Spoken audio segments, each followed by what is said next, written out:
Your entire life is a lie. Upon hearing this, this is not a caution or a recommendation or a call to arms or something that one should feel compelled to go and change. There's no compulsion to jump in the air and say, oh no, my life is a lie, allow me to go change it. Quite frankly, telling someone that their life is a lie or that they're wasting their life or whatever it may be, the effect that these things have on people is negligible. There is the odd and occasional individual who perhaps already feels this way and therefore this resonates, and thus it is a reinforcement of something that perhaps he already feels, and for that reason a resonance occurs. But there's no intended recommendation here that one should not live a lie. It is simply a statement of truth. A human being's life is a lie not because he has done things wrong, not because he has made the wrong choices or he has been bad or that he is evil or that he intentionally is wasteful. His life is a lie because all that he is swimming in is lies. From the moment that he came into this earth, all he has heard is lies. And a half-truth is a lie.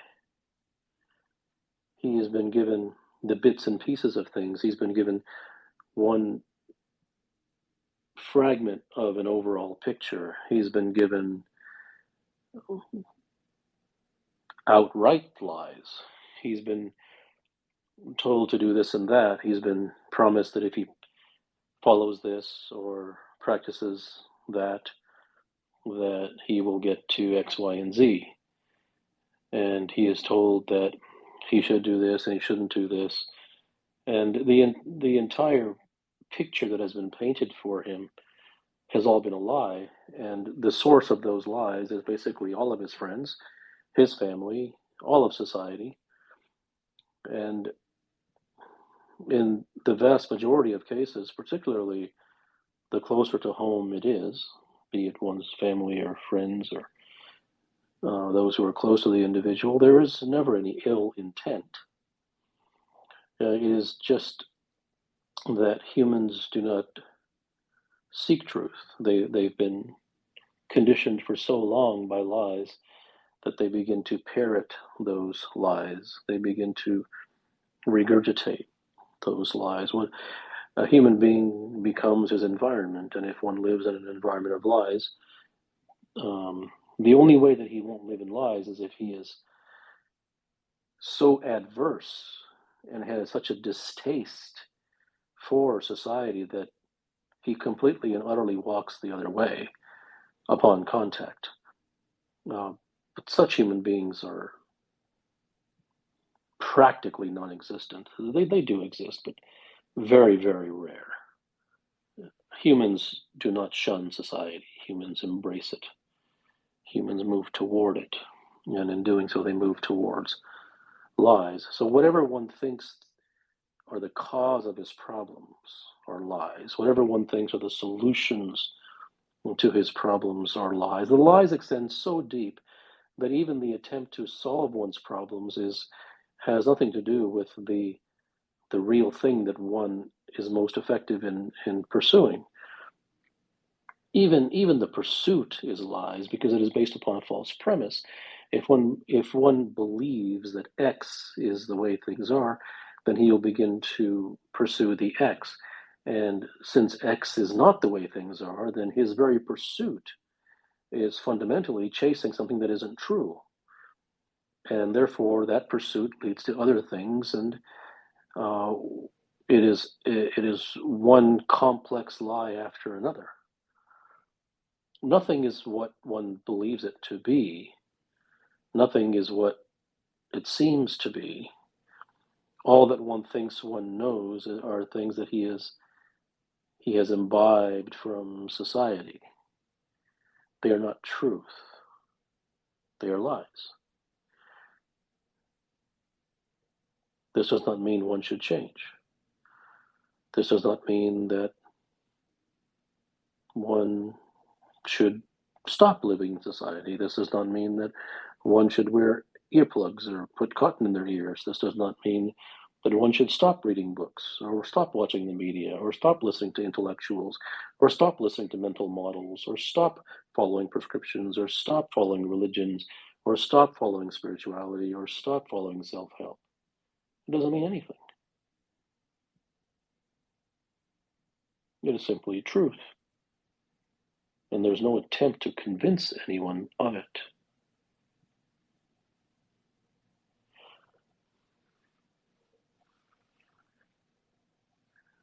If you are invited upon stage, you may ask your question.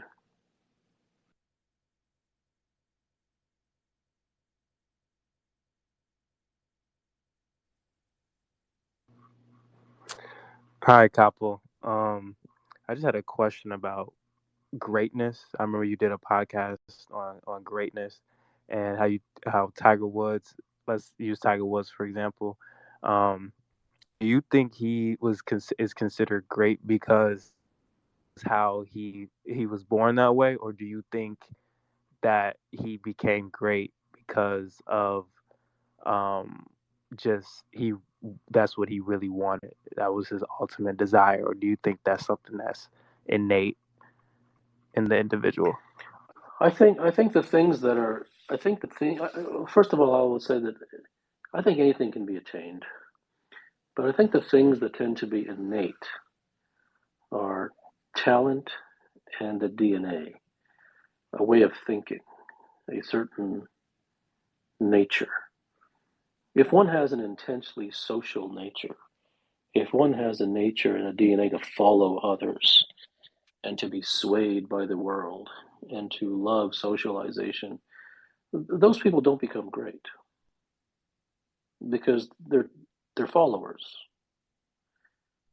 So the innateness is more in the direction of sure talent, but also one's nature. There's scores of talented individuals who never become great, who never approach greatness, and that can be seen in every discipline, in every environment.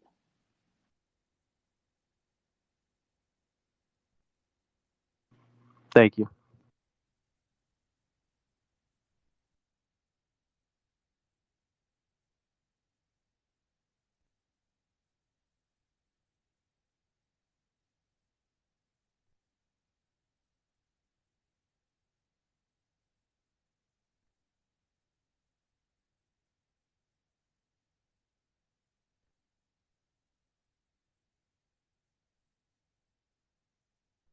This, at the end of the podcast, you just said, I've written it down, like, I'm still figuring it. I'm trying to figure it out. If there is such a thing as happiness, it is found in abandoning the need to have it. I mean, I'm trying to understand it, but I'm still figuring it out. If abandoning is the key, then what should I do with my brain? What should I? Well, I never told you to abandon it, but the more you happiness is a myth, and I don't think that many people, um, hardly anyone, is ready to hear that because happiness is the center point of everyone's life, and there really isn't anyone who's willing to abandon anything with regard to happiness. It's the entire reason they move.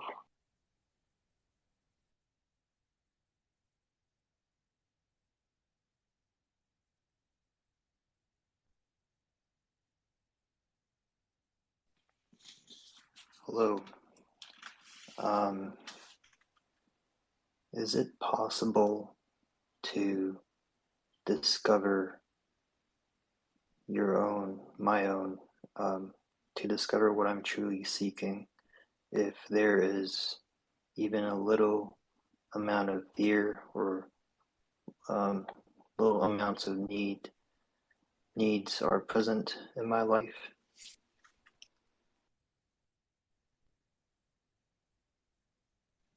The attempt to get rid of these things never works. So the question won't really get you anywhere because you're implying that first you must get rid of these things, the fears and the needs, and once you do, then only then you'll be able. But those things don't work. It doesn't work that way. Everyone is trying to do something. Everyone, because that's what everyone has been taught. That's the prescriptions. That's the conditioning. That's the brainwashing. Those are the lies. Do this and do that and get rid of this and become better at that and stop doing this and start doing this. All that crap is just destroyed human beings beyond any hope.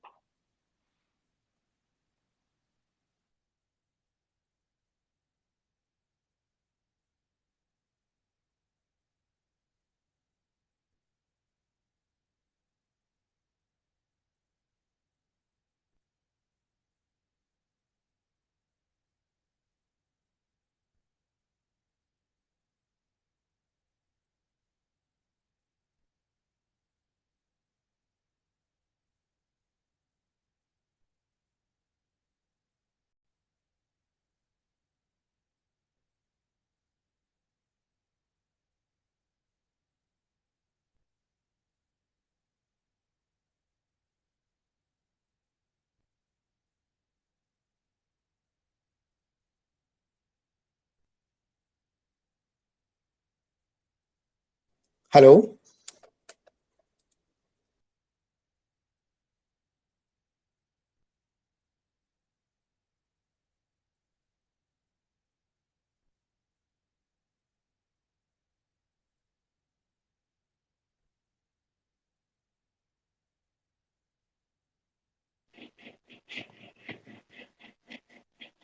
So, what is the real definition of success and happiness?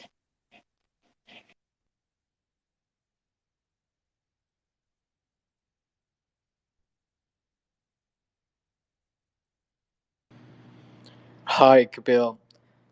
Is it possible that eventually in the future science can is able to discover truth?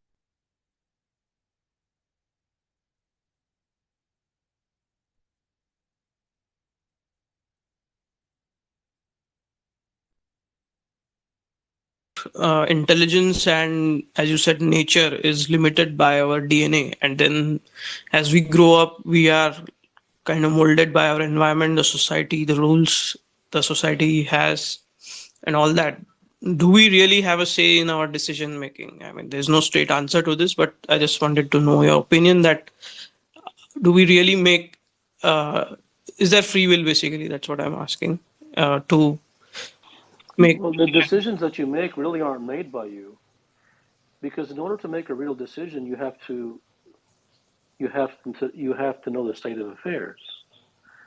You have to you have to know what's in front of you. You have to know your real choices. But if everything is clouded, you don't have clarity. You don't even know what your choices are. So the decisions that you make are based upon which lie you're going to follow.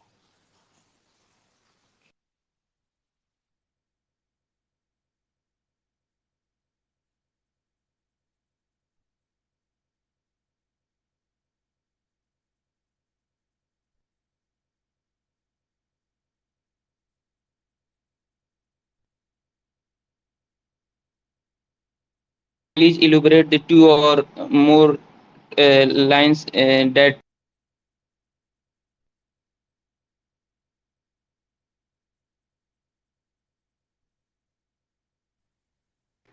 Hello, everybody. I don't know if you can hear me or not, but yeah, talking about life here. Um, you know,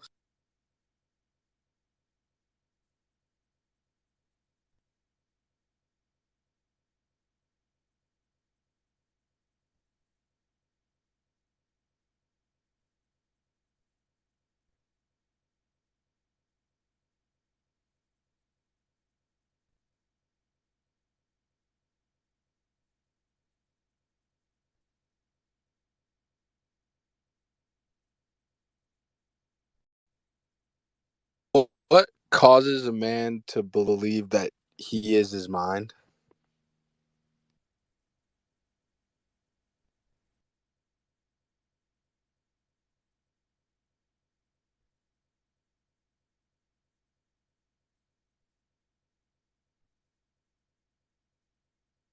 Was everyone's day?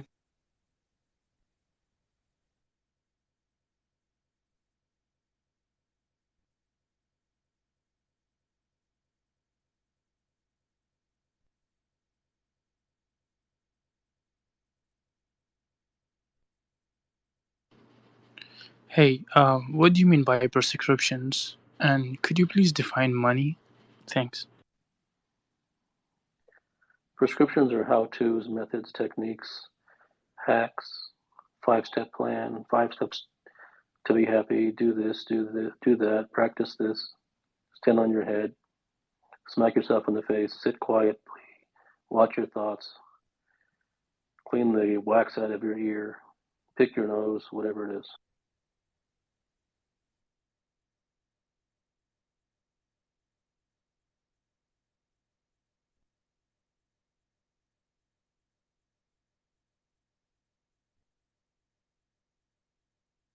Good morning, sir. I am from India. Sir, I am like an 18-year-old and I want to know, like, I want. I cannot hear the connection was too bad.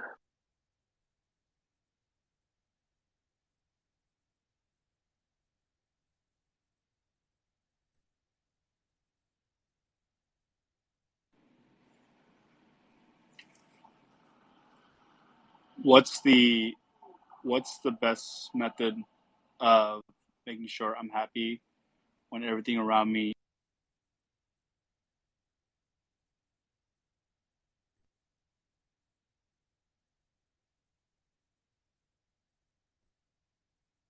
In the past, you've mentioned that all relationships lead to more pain and suffering than than good things. I was just wondering if you could explain why that is the case.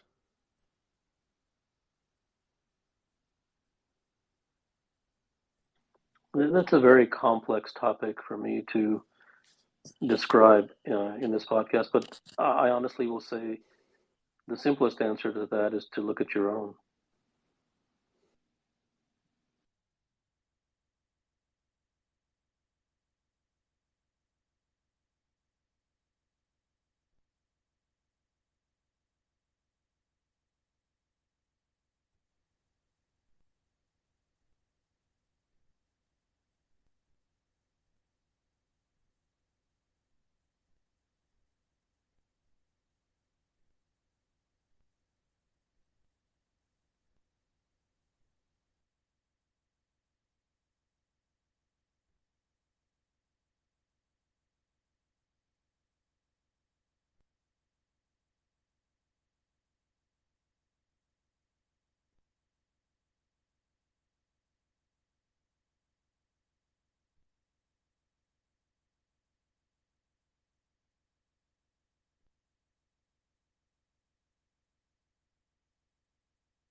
Um, After reading some of your books about self-image, I'm confused now when I look in the mirror. I don't know what the relationship to that person is anymore. It just feels odd to understand, you're not there to do every single thing that person in the mirror needs to do. It's just very disorienting. Okay.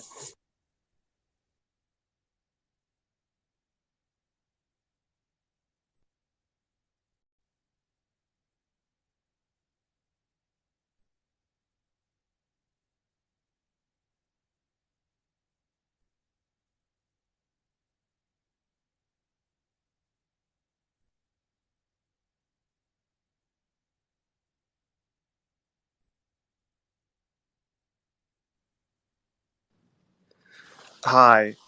I see everyone around me so happy, and I just wanted your input on whether they're just faking it, um, or you know.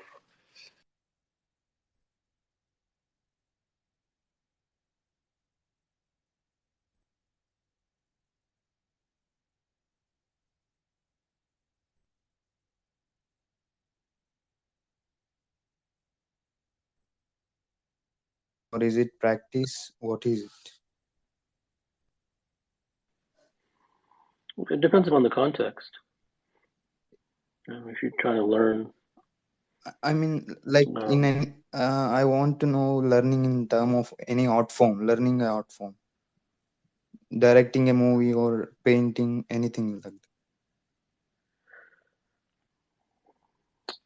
I think it's more in the direction of where the trouble with art comes, and the trouble comes when one seeks, excuse me, didactics, when one seeks to be told how to do it, when one seeks to be told what is the right way to do it, when one seeks to copy or mimic someone else, when one reads that one should follow the routes of success of others. Those things are not art. Those things are a mimicry. Those things are essentially plagiaristic. Those things that can never be art. So it really is in recognizing that, as opposed to what recognizing that as a poison, and wherever that takes you, it takes you.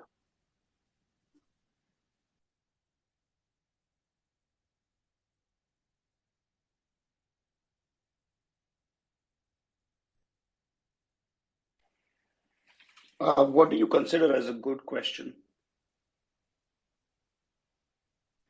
One that is sincere, one that has been considered, one that is nuanced, one that isn't off the top of one's head, one in which the person isn't asking the question just to hear themselves speak or to get on stage, one that isn't careless and useless, like, can you tell me how to do this? So what's the best way that I can do this? And what's the best practices of this? Those are lazy questions for lazy people. Sincerity and seriousness are things that make something worthy, something of quality. Besides that, a thing is of inferior quality. Thank you.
Being serious and being sincere also seems like a prescription. You don't have to be anything.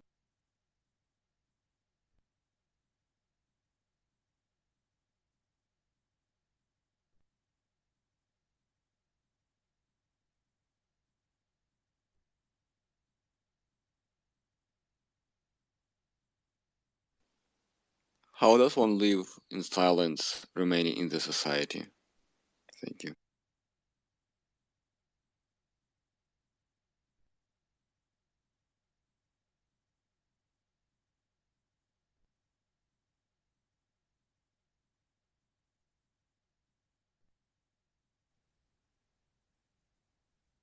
Namaste, Kapil sir. What is the role of money in one's life?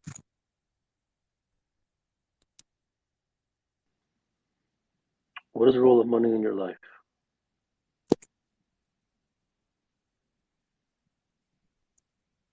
To take care of my family. Then why are you asking me?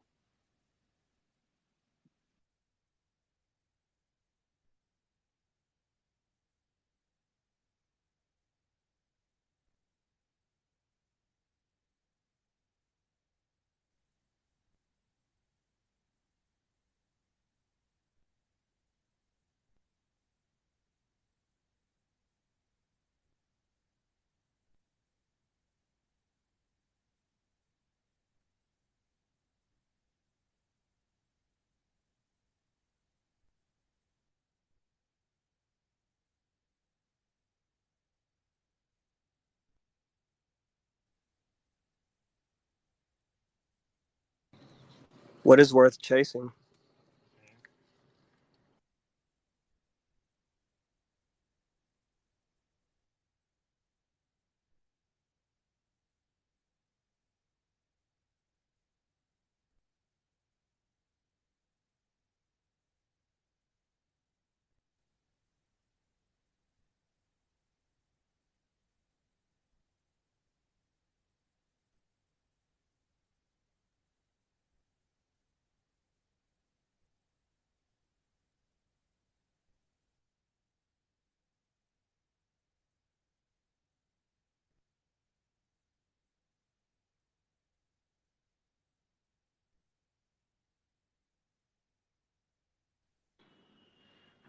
Hello, Dr. Gupta.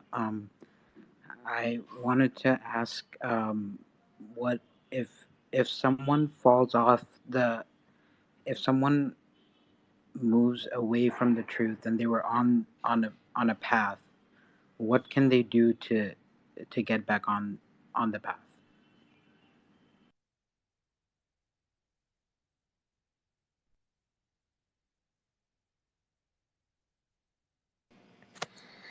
Hi, Kapil. Thank you. After discovering your work, I realized that I wanted some material success. I started a business, and I found all the material success that I wanted. And as I've pursued truth, what one day I had, I don't know what you call it, it was a dream or a vision or whatever, where I felt like I saw I don't know, an emptiness that I could never describe, at the base of reality, and it scared me. It scared me so bad that I stopped seeking truth, because I felt like a kid that had seen all of its presents before Christmas, and it ruined the fun, it ruined the game. And my question is, I mean, now I'm just stuck between the game being ruined and being afraid of that really being the truth. If one reaches the end of that path and understands the truth more fully, is the effect of that the fear goes away? I would imagine the game is ruined forever, but does the fear go away at the end of that? It doesn't matter. If one is doing something to get rid of fear, then it doesn't mean anything anyways, because there's an ulterior motive, therefore it isn't pure.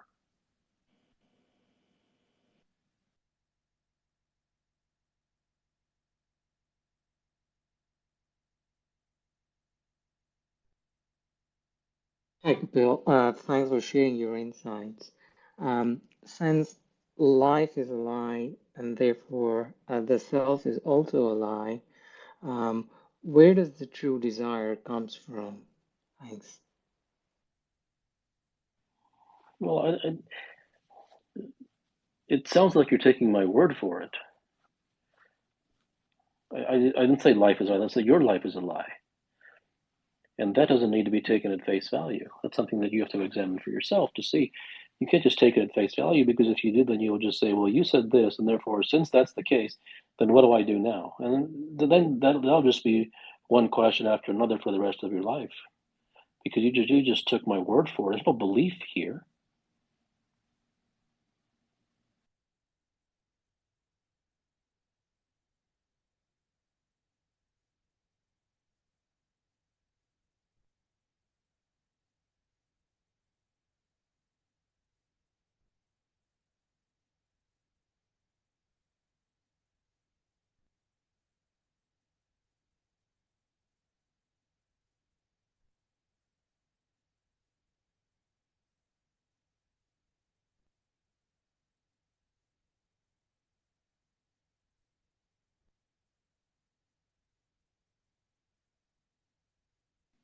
Don't raise your hand unless you have a question.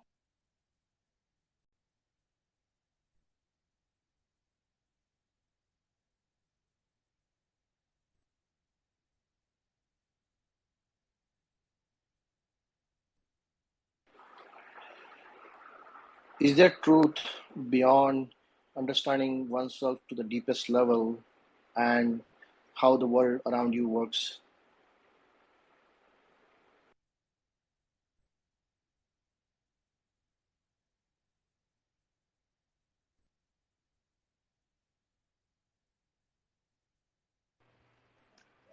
So, as one grows older, what they were sincere or serious about may change too. Is there such a thing as arriving at full sincerity, or is it a never ending journey? Well, the first part of your question is true. Sincerity and seriousness do evolve, and the things for which it is linked to also evolves, if it ever occurs at all. But your question is there, does full sincerity or seriousness ever happen? Right. Is it a never ending journey, or is there arriving at a. Well, there's the, full is irrelevant. It's really sufficient. A sufficient degree of seriousness or sincerity is required to achieve anything in life. And the more momentous and the more prodigious and the more lofty the thing that one is seeking, then the more the requisite seriousness and sincerity becomes.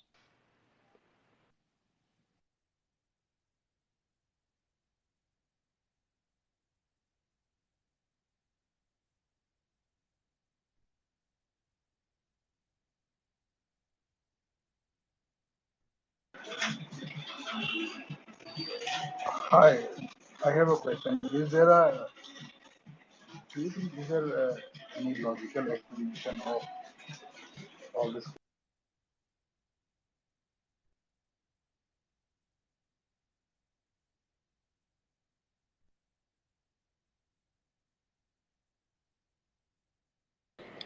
Namaste. I wanted to understand how to deal with detachments.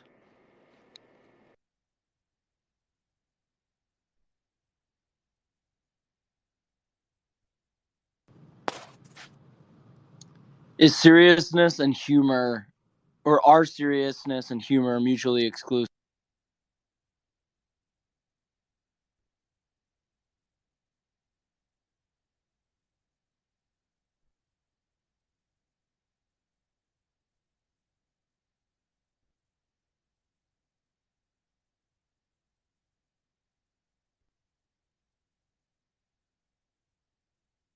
Is truth didactic? Can it be taught?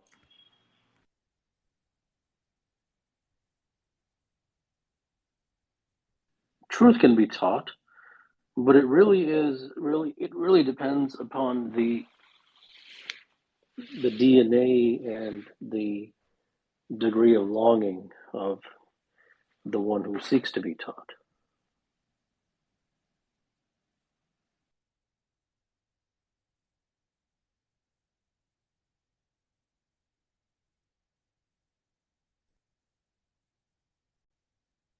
Hello, Kapil. I appreciate you doing these podcasts.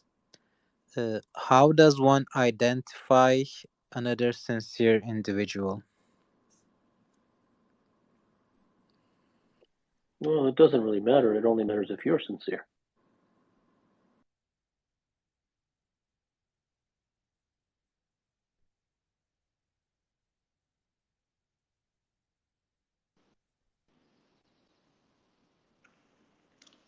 When one is aware of the truth, that his entire life is based off of lies, does this awareness help with arriving on a serious endeavor? And if so, why? Your question sounds like you're reading out of a book. Number one, there's no if this and will that happen if I go there. If one seeks to experience this, if one seeks to explore this, then the movement towards it in a genuine way is the only way. It's not a window shopping, that if I go there, what's going to happen?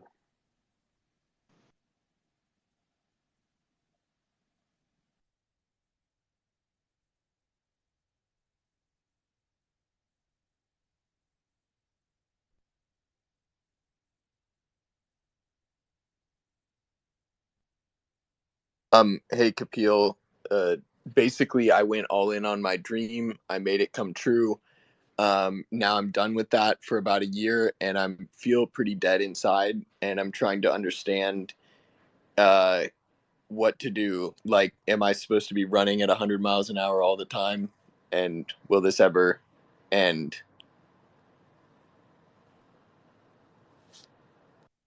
You can run 100 miles an hour if you like. There's no what to do.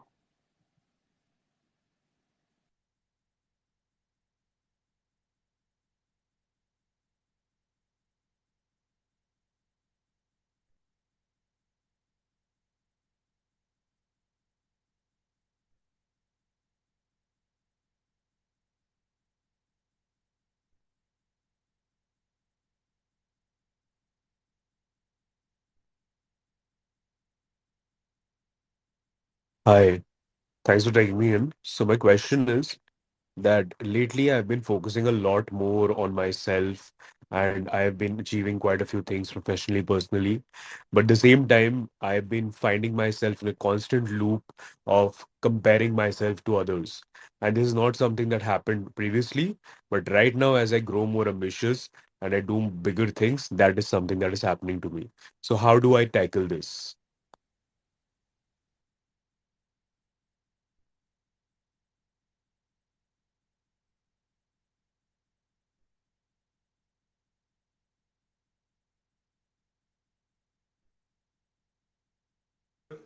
To the earlier question, you said knowing the truth depends on DNA. What do you mean by that?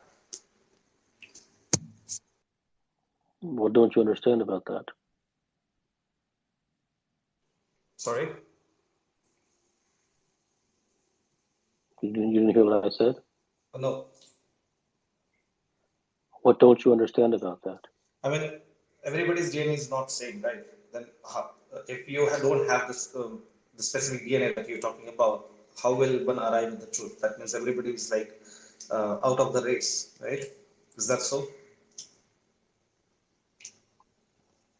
If you don't have the DNA, if you don't have the DNA to be a mountain climber, if you don't have the DNA to put up with 80-mile-an-hour winds on an icy cliff at harsh cold with low oxygen, if you don't have the DNA to withstand that and to do what it takes to climb the mountain, will you be a mountain climber? No.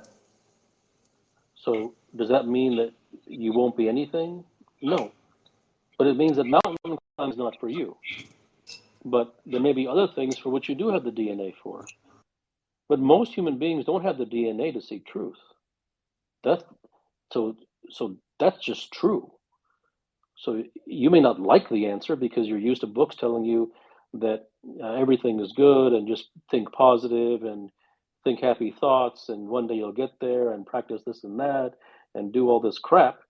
But the reality is, if you go to the cemetery and 5 minutes before everyone dies, if you go to the hospital or you go to any place in which people are dying, and 5 minutes before they die, ask them, are you on the verge of truth? Have you ever sought truth? And out of 1 million people that you interview, find the numbers. So there's your answer. So there's no hope and you one day all will be fine and you'll get there and just keep practicing and keep your chin up and think of the bright side. All that is complete crap. Those are all lies. It's not true. It's not true. The vast majority of human beings will live a stupid life, completely ignorant, chasing social ideals, chasing idiotic things. They will completely and utterly waste their life. And I'm not saying that, watch out that you will waste your life unless you do this. There is no unless. You will. Now, am I talking to you specifically? No, because I don't know you. But if you look at the numbers, 99.999%. Now, you may be the 0.000001%. I can never say that you're not. I don't know you. You might be. But the fact remains that this hope idea that just put your head in the sand and buy a book called Hope and flip through the pages and one day you'll just get there. Those things just sound nice because human beings don't like to know the truth. They want things that sound nice. That's why bumper stickers sell.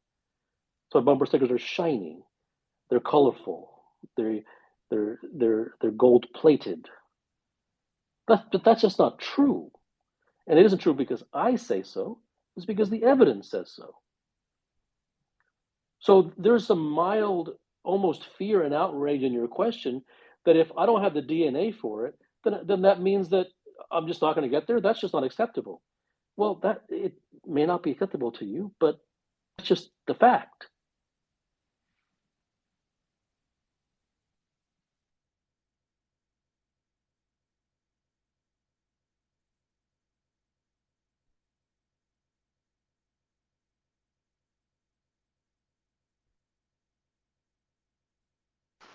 Hi, Kapil. I can't say for everyone, but for me, I completely agree with you that my life is full of lies. The system, the ideologies, it's complete lie. But can you tell me why did we, after these many generations of thinking in different cultures, why did we get to a life of lies and not the truth? Thank you. Well, this many generations of lies. Yeah, but You said this many. okay. You said this many generations of thinking. Yes, The thinking was all lies. So all these things are passed on from through generations. but But it can't. You're too quick to respond. so sorry, I'm listening. Okay, okay. So if you ask a question and you hear the answer, then you either don't ask the question or don't listen to the answer.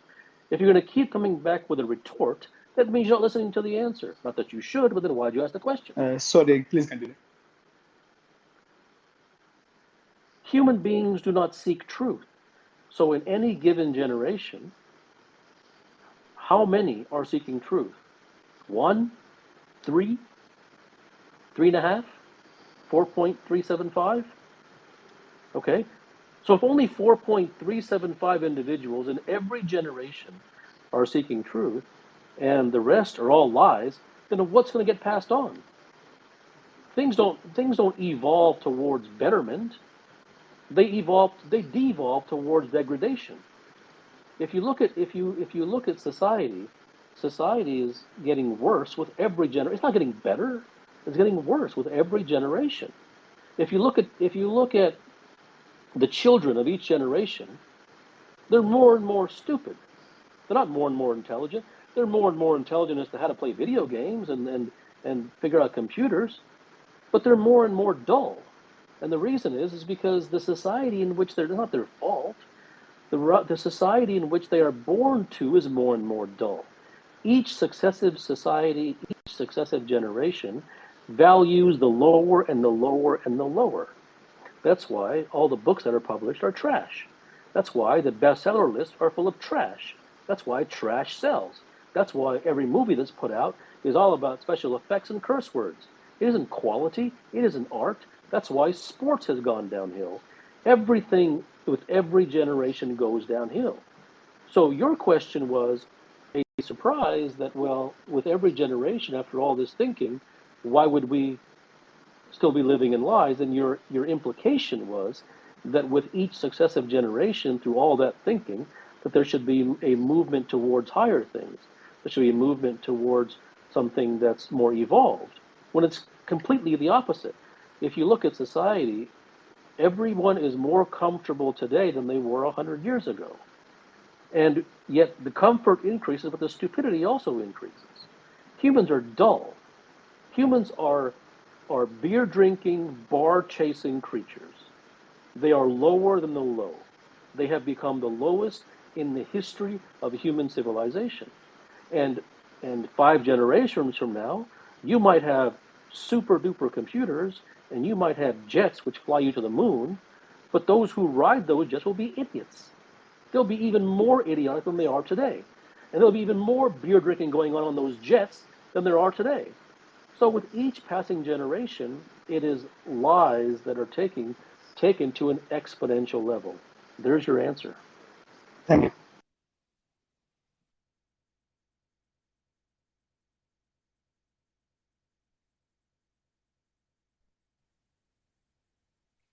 Hey, Koppel, how you doing? In regards to what you just mentioned about comfort being a I guess a technology a thing with time, will there be for the people that self discipline themselves and are rigorous self discipliners? Is there any truth to that, or is that just an illusion that they're making up for themselves? Self-discipline, what do you mean by self-discipline? What does that mean? Like the fad of new people, I guess like the new guru who is obsessed with like extreme rigid discipline in their life, whether it's like physical fitness or like sticking to like Well, I mean, you don't have to go to even to that detail. Basically, if an individual is interested in society, if he's interested in the culture, if he's interested in the technology, I don't mean if one has if technology is his craft and he's interested in it from a profession standpoint. I don't mean that.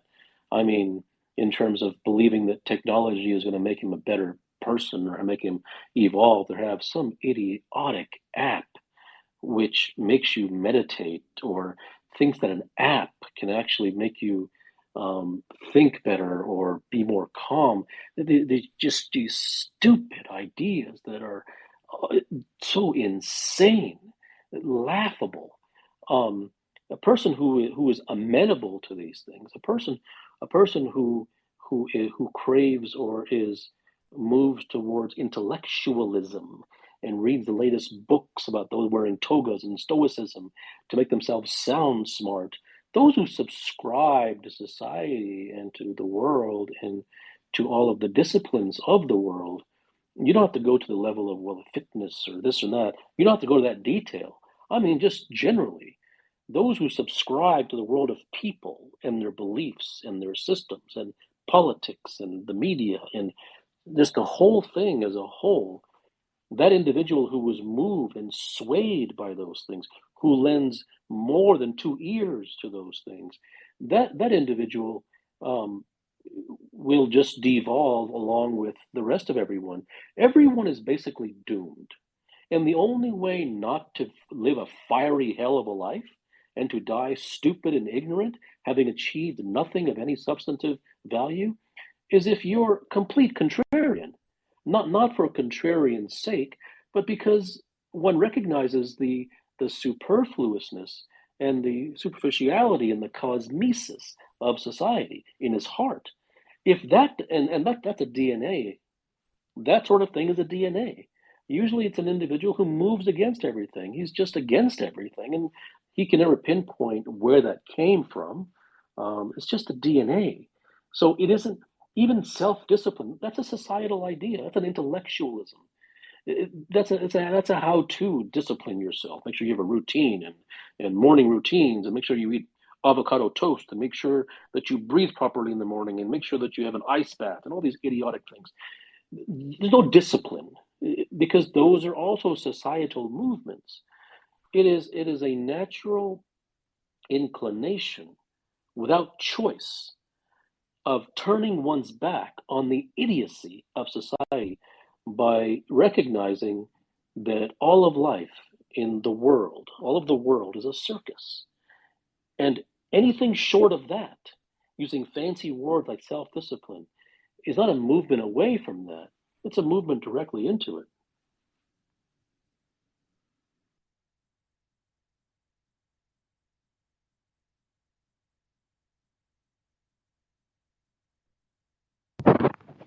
Hi, Kapil. Thank you so much for taking the time to answer these questions. So my question is, when I was reading the book, The Master's Whisper, there was a thing in it that says that it's not about doing, it's about understanding. And I was reading Atmamun, and there was an exercise where it said, try to think for a moment that you're not yourself.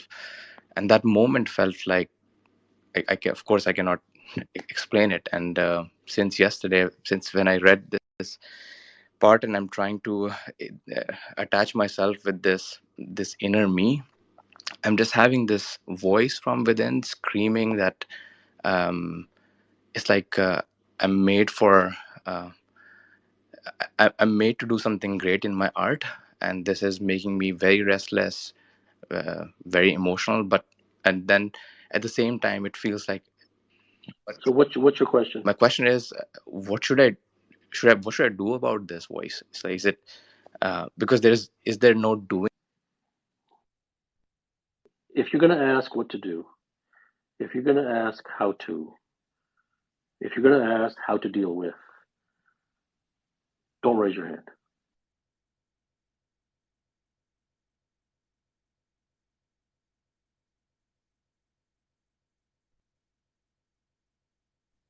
Hi, Capiel.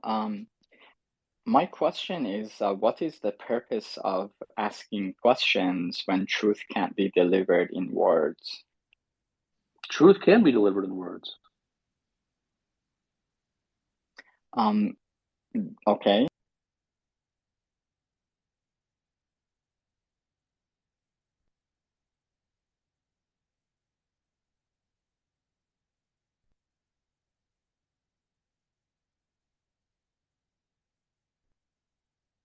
Or the ego? If you view it as an ideal, yes.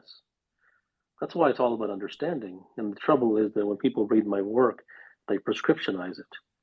They don't try to understand what I'm saying, and I go to endless lengths um, to convey that this is nothing is a prescription.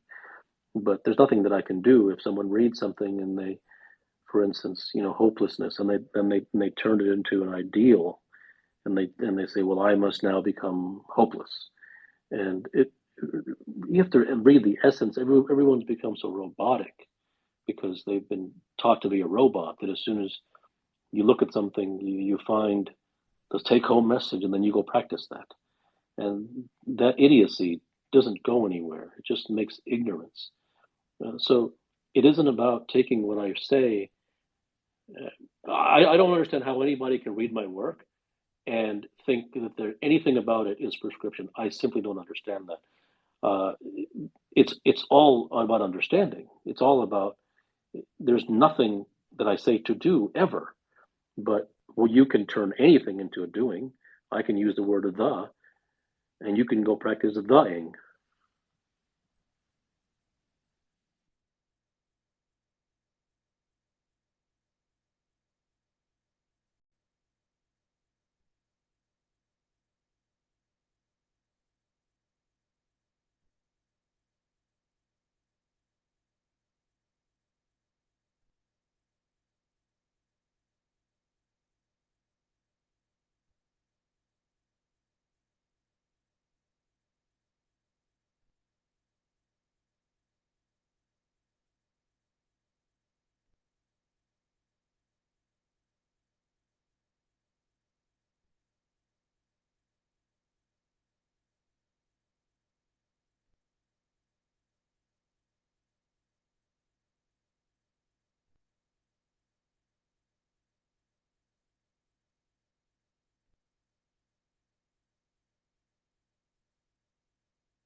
Okay, you say it's all about understanding.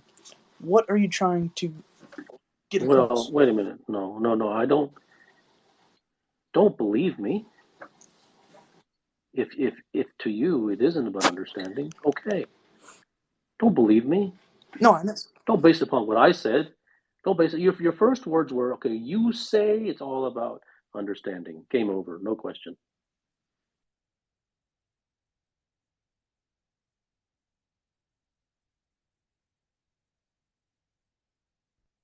just a few questions ago, you were talking about how generations were getting dumber. I just want to know, was there ever a point in human history in which um, It doesn't matter. Do you live in human history? You live right now, so who cares? I'm not interested in the history lesson. This is not classroom. What do you care? There's no multiple choice exam. So what if yes, there was in 1295? There was. So what? So what? How is this anything beyond besides Trivial Pursuit?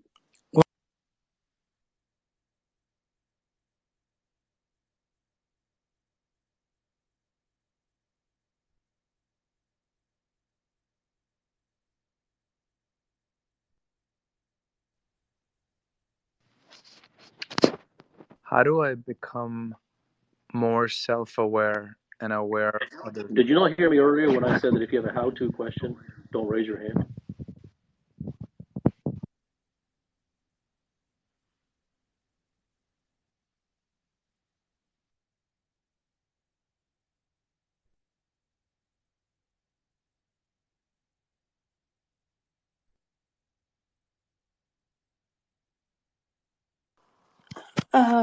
Hello, Capil. Pleasure to hear your voice, my friend, as always. I have no question. I just want to thank you uh, for putting me on the path to see that my entire life was a lie over, 10 years ago. And it took a lot of time for me to truly understand your writing and your point. I'm still understanding, tell you the truth. The sincerity is always there. I just want to let you know that I be forever grateful.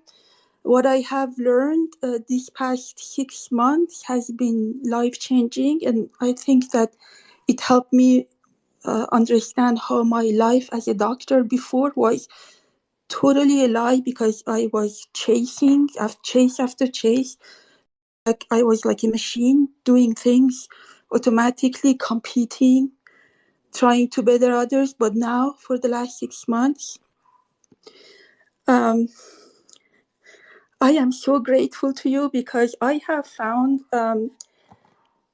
that when my life slowed down um, uh, tremendously, is slowing down every day, and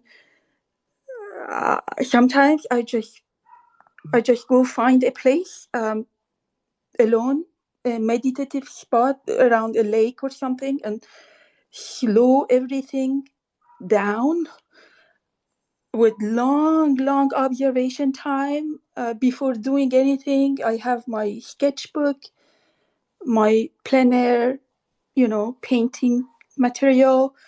I just give it the process infinite time. Um, and I am not in a rush. I am whatever. I can make a painting out of a day, or I may not, but it's not, doesn't even matter anymore. So I don't know how to thank you. I be forever grateful. I am so happy that our path crossed. I wish nothing but the best for you and your family, and I am aware of the good things about that, Aman, and everything. Man, thank you. Thank you from the bottom of my heart. Thank My you. life is like very slowed down, and it was a lie before. You were totally right. It was a total lie, because I wasn't living. Really, it wasn't a life. It wasn't a life. I was in a prison made by my mind, I guess. But now it's. Thank you. Thank you, Kapil. Thank Thank you. you. Sure. Thank you.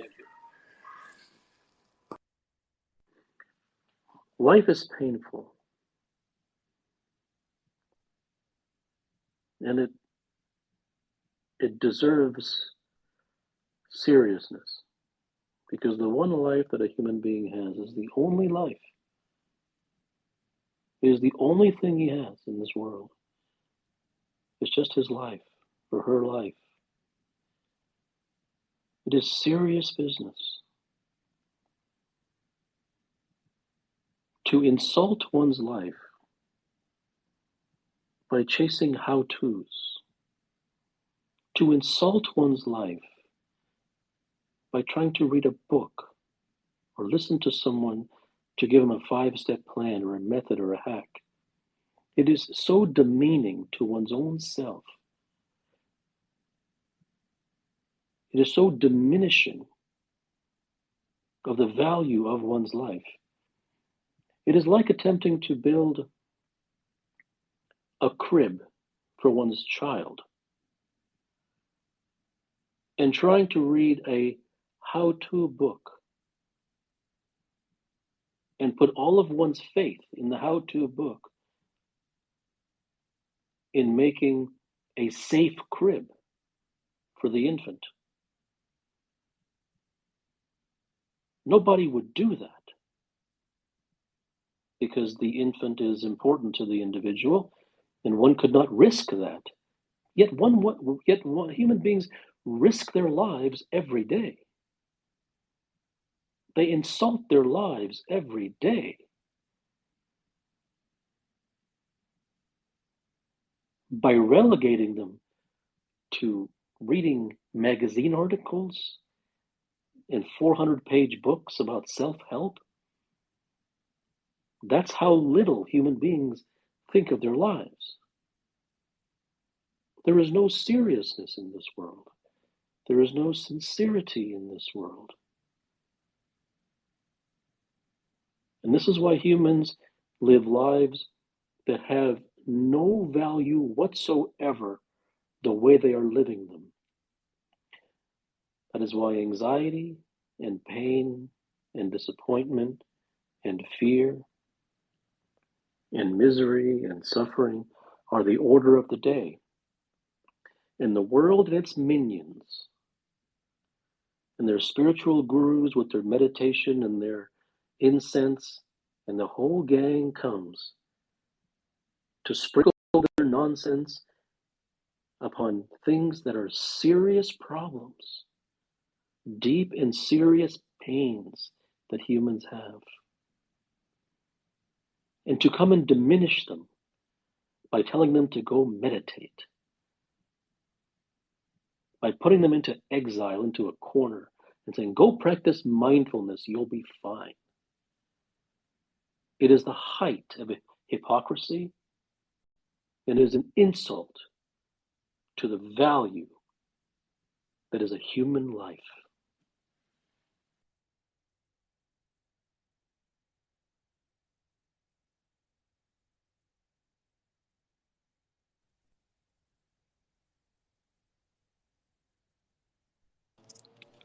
Does a conditioned mind always make decisions that are impure, so ultimately leading to problems?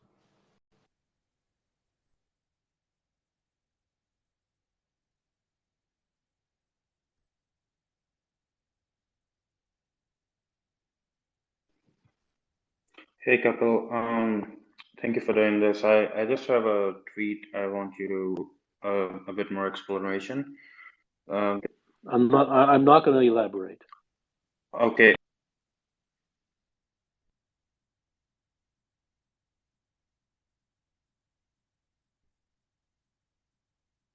What is the purpose of life?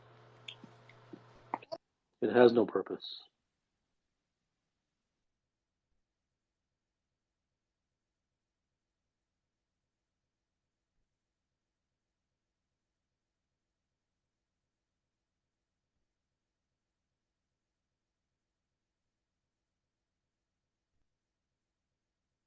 Eightfold Path, what the Buddha expounded is a prescription. So does that mean like all of these monks who have ordained are basically copycats of the Buddha? Well, is this a real question or is this an outrage? This is an outrage because okay, so if it's an outrage, I'm not interested in your outrage. So clearly, what you're saying is you don't agree with that. Is that right? yeah, it viscerally doesn't sit. Okay, I don't care. I'm asking you simply. You don't agree with that, right? No. So I don't care that you don't agree. And I never asked you to believe it.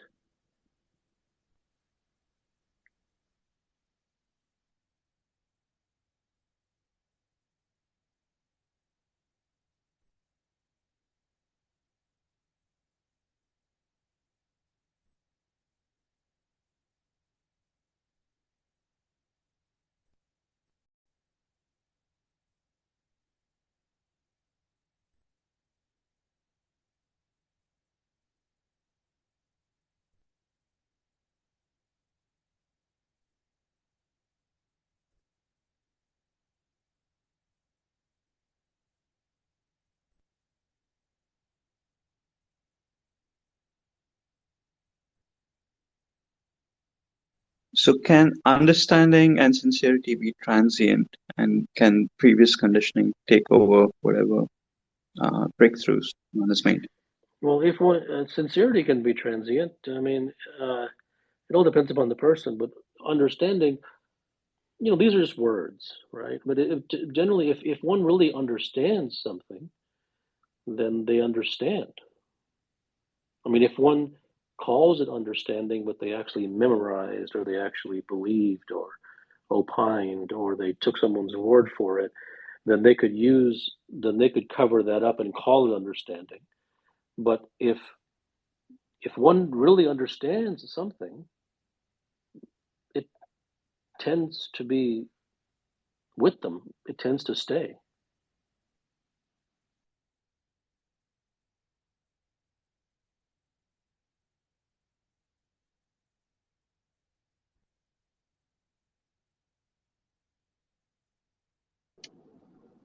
Do the philosophical teachings of Albert Camus on how life is absurd, does that resonate with you? I have no idea who that is, and there's no point in asking me a question about somebody else. You can ask them, and if they're not alive anymore, then ask somebody else because I'm not interested. Do you think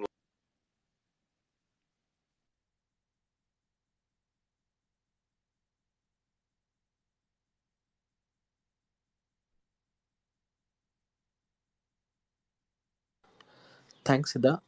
My question is, I've read your like knowledge and heard talks about digital addiction, and I mean, my entire life is that for like years now.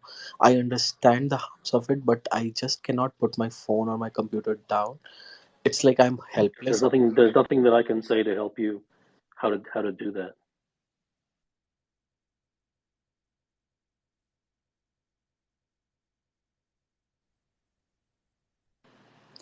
Does a life of celibacy bring honor to one's life? There is no honor.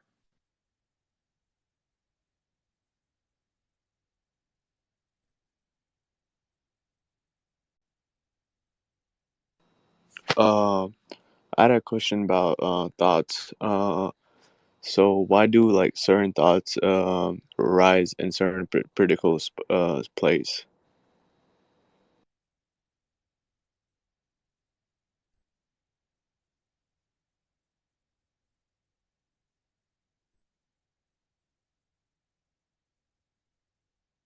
View, if life has no purpose, what is the purpose of? Well, why do you say if life has no purpose? You said that because I said that, right? Right, because I'm inquiring Okay, about so your. but that isn't that isn't your experience. That isn't what it only matters what resonates with you. It doesn't matter. I could say anything. I could say the moon is in your backyard. It doesn't mean anything, So right? So I agree with you it on. doesn't. So don't believe me and say, well, since you said this, then I have a question about that because then there's no foundation. You're asking based upon something that is not even yours. So this is so this happens to be mine as well, independent from you saying it. I agree. Life has no purpose. What I'm curious about is starting from there. How do you get to the importance of taking life so seriously, as you were mentioning before? And Well, everything is about context, and so you have to understand what I'm saying, and it's very difficult for someone to understand if they're new here, and which I imagine that you are, because I never said anything about taking life serious. The English language, the English language has context, and the words, when you put them together in a certain way, they mean something other than simply the sum of the words. So, for instance, if I say to you, "Who do you think you are?" that will sound derogatory. That will sound like an attack. Because in the English language, when you put that phrase together, that's in the vernacular, that's what it usually means. But if I ask it innocently, which no one ever does, it will never come across that way. It'll come across an attack. Like, why are you asking me that? In the same So way, that makes you sense. assume, okay, so you assumed that what I said was that you must take life seriously. And that is a phrase. Each of those words have their own meaning, but when you put them in that context, it's the same as asking, who do you think you are? I never said anything about taking life seriously or not seriously. I said that life, because it is filled with suffering and misery and anxiety, human beings have real problems. And therefore, in order to get to the bottom of things, one must be serious.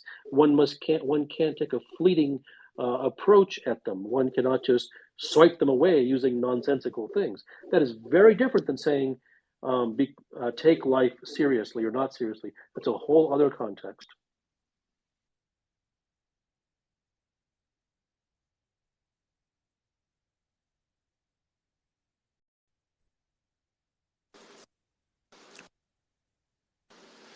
Hi, couple. What is the father problem or a master problem upon which most of the problems exist for human beings? I mean, a- after identifying the which problem can I fix most of the problems?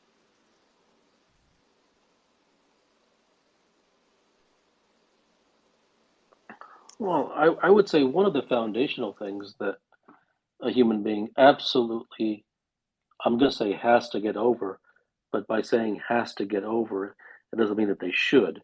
It just means if they have any chance of moving towards truth, that must happen. Not that they should do it, but that is prescriptions. And that's something that basically almost no one will ever get over because it's too deep in the water. It's too ingrained inside of a human being. It's in the blood.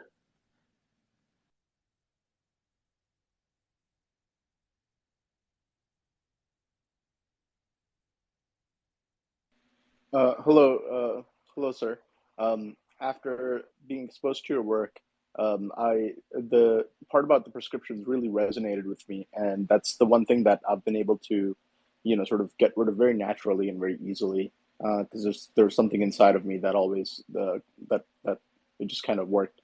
Um, After that, I've continued to expose myself to your work again, just naturally drawn to it. But I keep waiting for like the next step of understanding, and it's not coming. And I'm just, and I don't want to interfere with like the natural flow of however that understanding might come, but it's a little frustrating that that it's not here. And I'm wondering what Yeah, kind it's of trap frustrating I'm because in. you view it as linear steps.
What is life?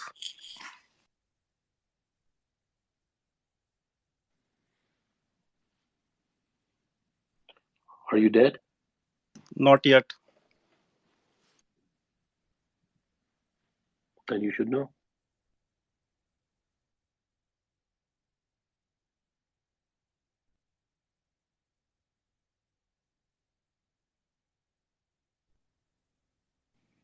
Hi, Kapil. Thank you as always.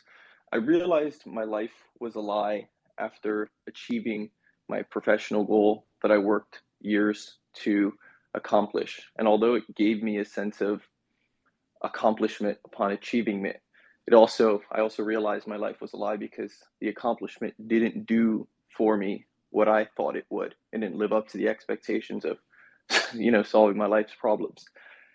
After doing so, it's led me to a place where I simultaneously have a longing to do more, but there's this almost nihilistic understanding that it won't do anything for me.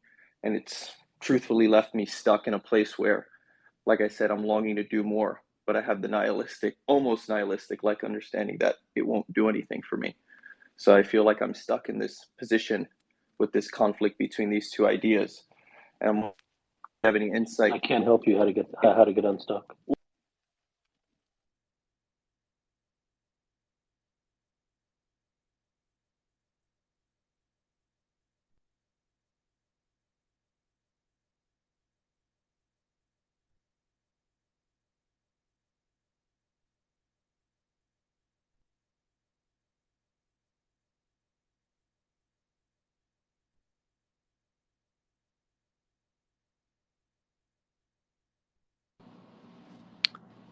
Um, is there a measurable goal in your life that you'd like to accomplish before you die?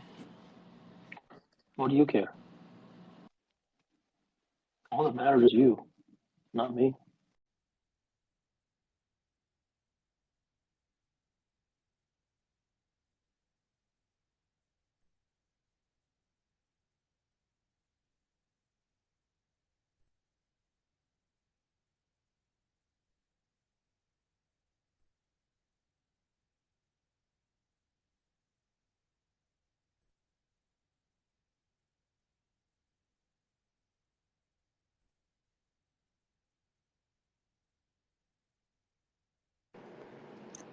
Hello.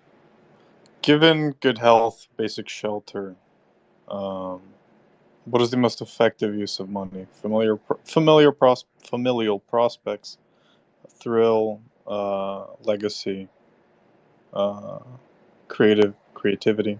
Well, I mean, I could tell you what the most effective way is, but it if that is not of it, if that does not live in your bones, then that's like asking, what should I do? So it really is about what resonates most with the individual. I could tell you from my point of view what the most effective thing is, but that's completely and utterly irrelevant because it isn't about me telling you to look at things in a certain way. It really is. It really must be of resonance to you, not me prescribing to you in any way.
Dr. Gupta. Thank you so much for all the work that you do. My question is basically, I've been I've been exposed to your work for about a year now, and I feel like at times I've understood that the illusion of the self, but I feel like I haven't fully understood it viscerally. Is there, or what is is there a desire that's keeping me from seeing the illusion? Yeah, the more deeply developed or the more naturally deep one's desire is for something, then they will keep moving towards that, past all the misunderstandings, towards the end until they do understand. So the answer to your question is yes, but it doesn't mean that you go and try to find that desire.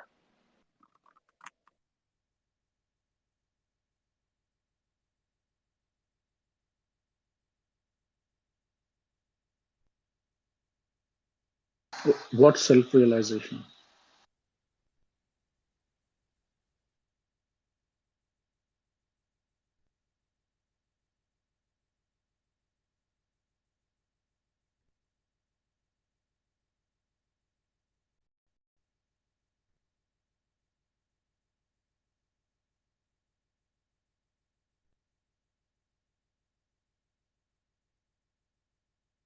Has any role in the in truth, or because one feels guilty, I feel guilty whenever I feel comfortable, or No, even growth has no role in anything.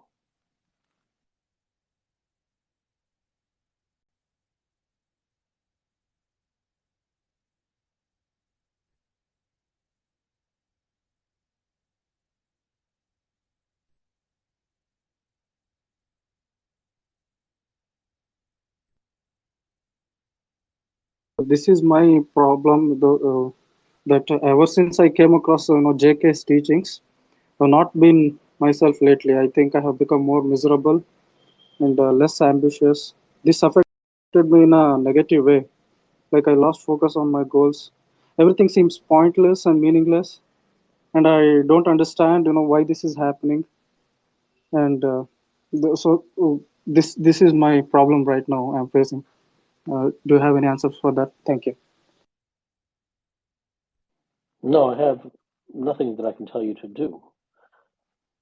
But the more one realizes the truth about things, the more he is apt to recognize superfluousness in places where he once saw significance.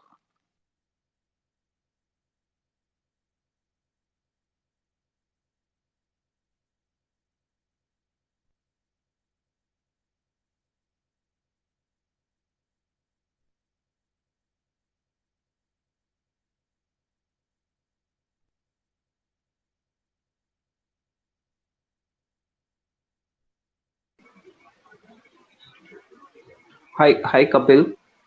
My question is, what is the reason for dissatisfaction or unfulfillment in life? Well, there's many reasons. What one chases is a lie. One's belief systems are a lie. Everything about one's life is founded upon things that are not true.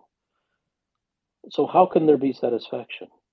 If one believes that if one is thirsty for water and they're given a cup of sand and they drink the sand because they've been told by the gurus and self-help books and spirituality that drinking sand will quench your thirst, how could that lead to contentment or satisfaction?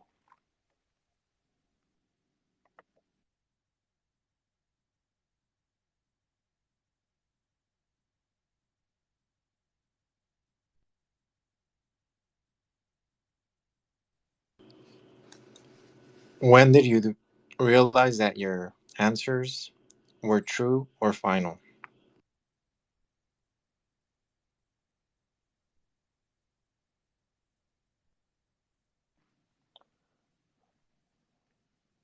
November 23rd.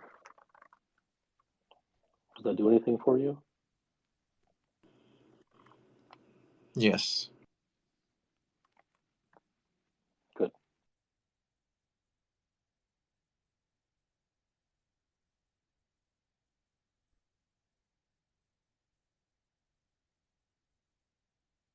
Kapil.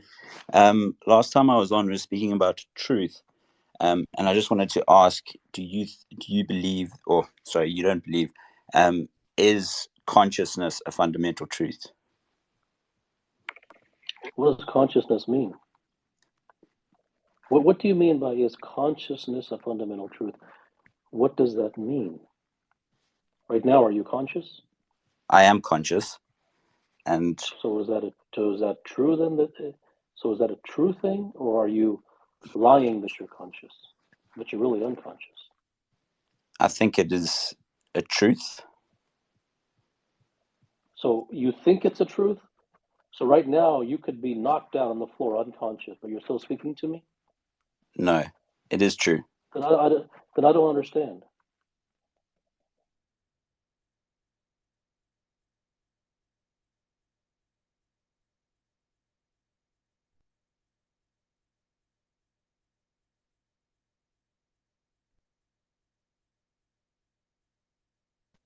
Hello?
Hello. So my question is like when you are choosing for a partner, so what you will prioritize, like finding a good human or finding a ambitious human? If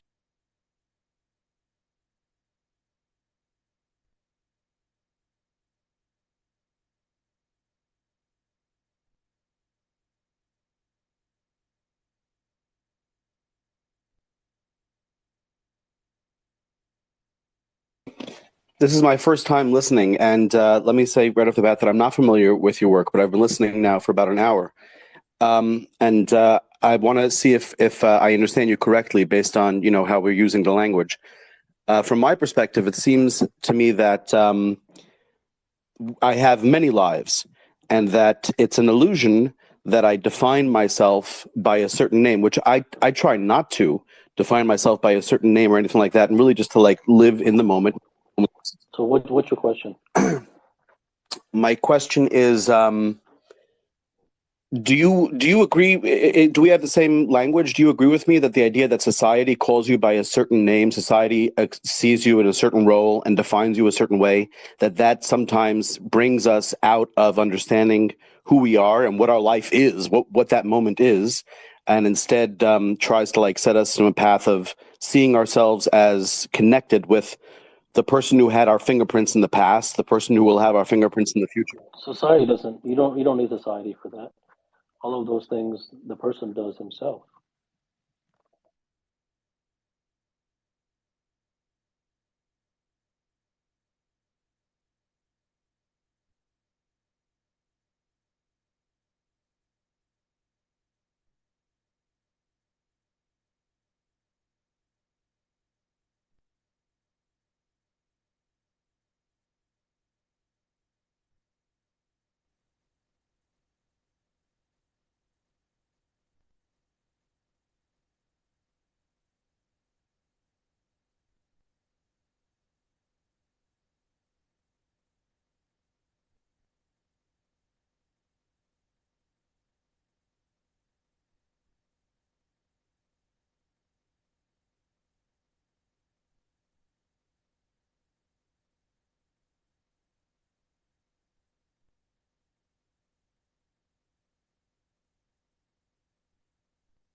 Hi, I have a question.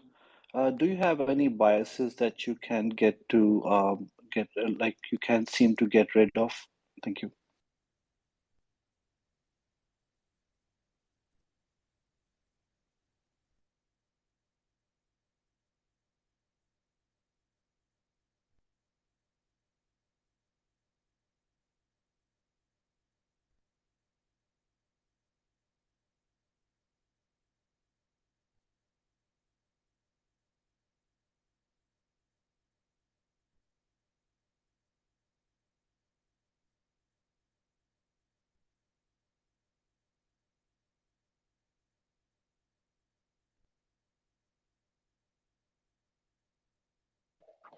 Don't raise your hand unless you have a question.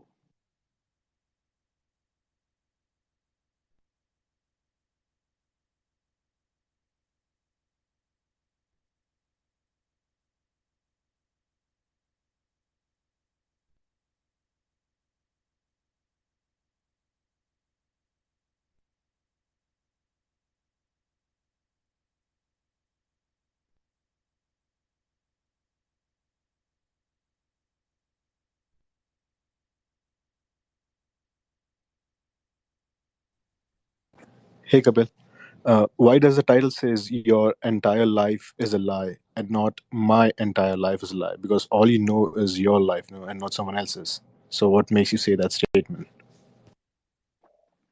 If you feel that your life is not a lie, I suggest that you leave immediately because this is not for you.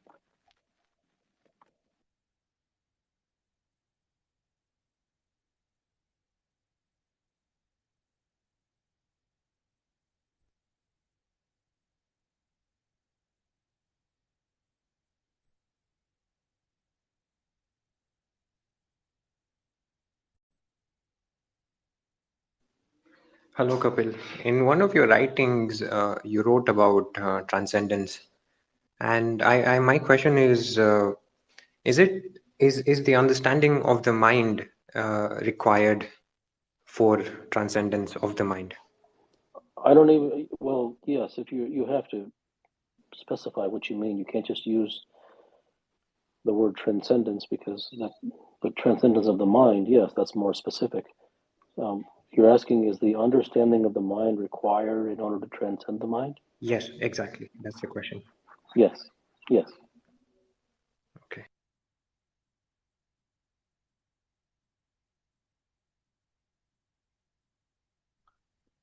Why did you write books to tell people not to listen to you?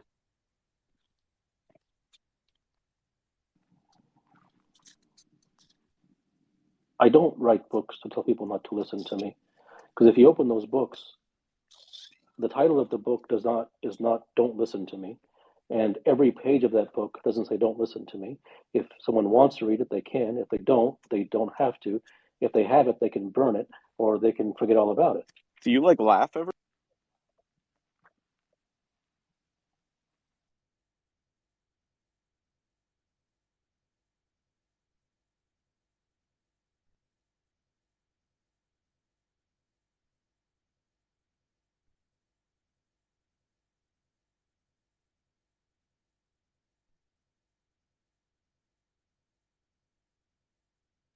So my question is, how does one embody the truth in this objective reality?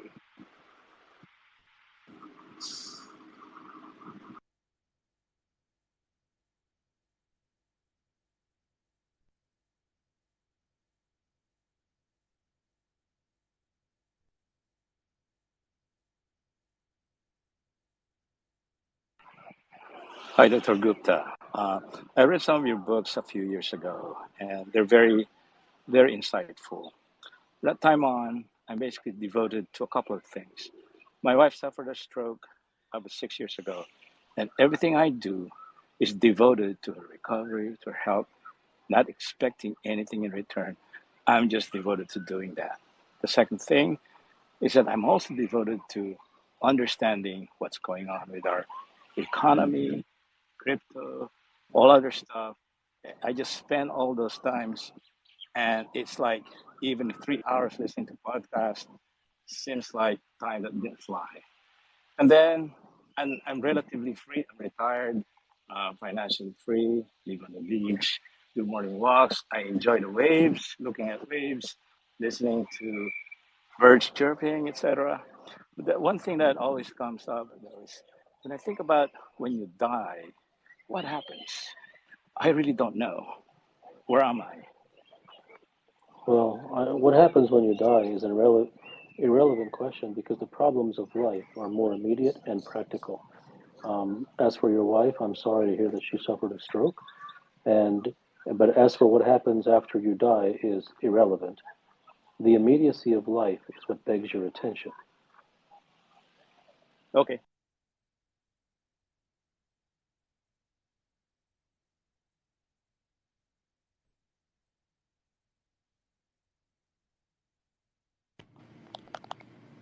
Hello, Kapil. Where does devotion come from in one's life? Thank you. I don't know. Either it's there towards something or not. I mean, why is one individual highly desirous of X and another individual is highly desirous of Y? Where does that come from? I don't know.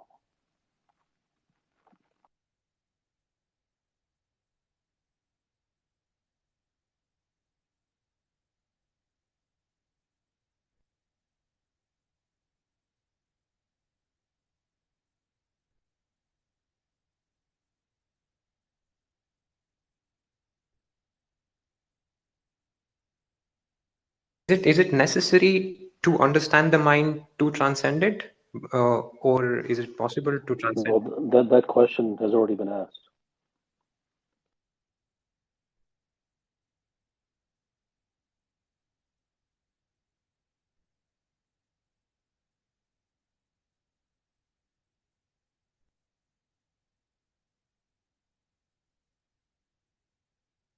When will my wee wee get bigger?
Hello, Kapil. Thank you so much for doing this talk. I've been following your work for the past 2 years, and it's a real honor to be able to talk to you. My question is that when we are very little, we are like at least for me, I used to stare at things for long amount of time, and like my parents, or I've also seen this with other kids, like they would say that an ideal mind is a devil's workshop. Sorry, an idle mind. But at some point, and so like we are always then asked to go after things, and like so that we are on a treadmill, and then so that we can get to the next step and so on.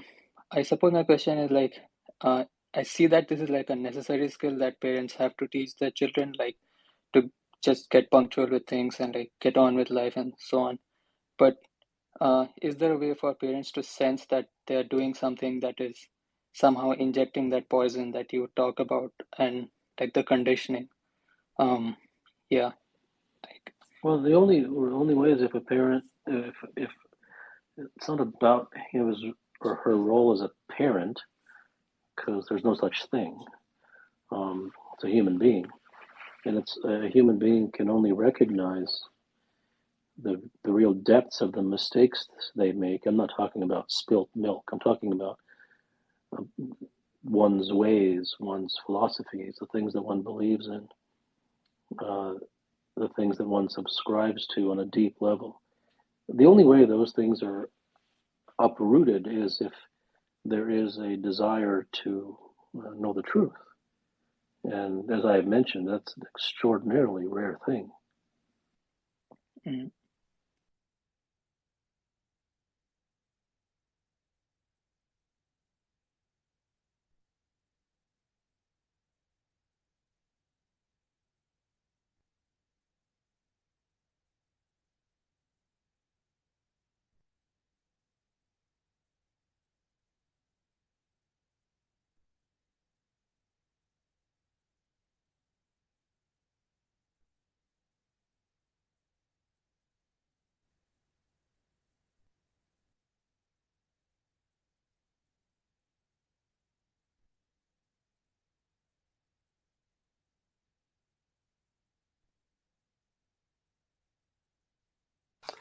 Hello. Thank you, Kapil. I don't know if my wording make complete sense, but yeah. I hope that it'll arrive. How do you do the right questions?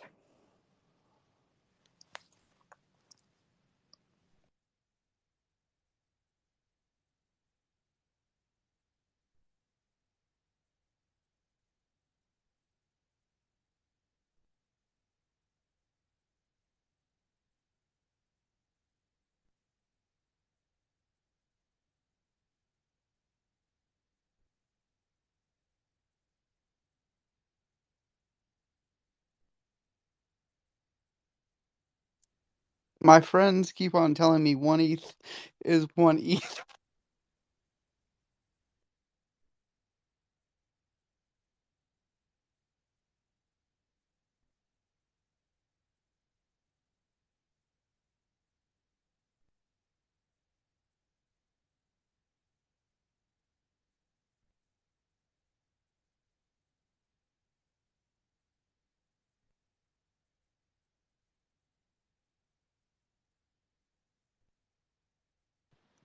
Hi, Kapil.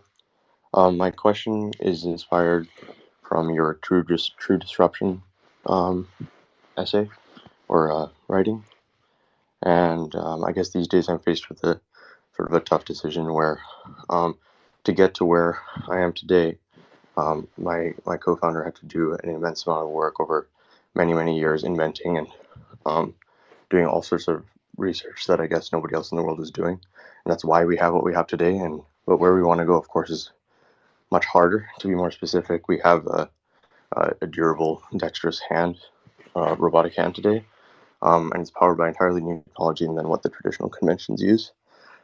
Servo motors. Today we use my co-founder's proprietary artificial muscles. And What's your the question? question is that these days I'm faced with a decision about kind of maybe reverting to the traditional way of doing things for part of getting to where we need to go, and titrating out potentially somebody who's seemingly was essential to get to where we are, but not necessarily essential to where we need to go. And I'm unsure I should be more dogmatic about doing things our own way, with only inventors trying to kind of take things to the next level and not sort of revert back to. No, because you're looking at things from a prescriptive way, what you should do, what you should not do. It really is according to what you're moved to do.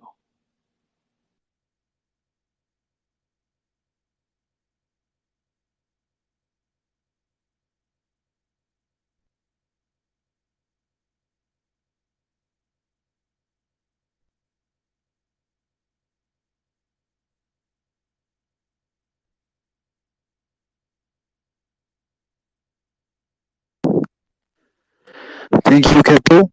My question is why we are, why we are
If we are living in a world where everything is about to lie, then why we are living on this planet?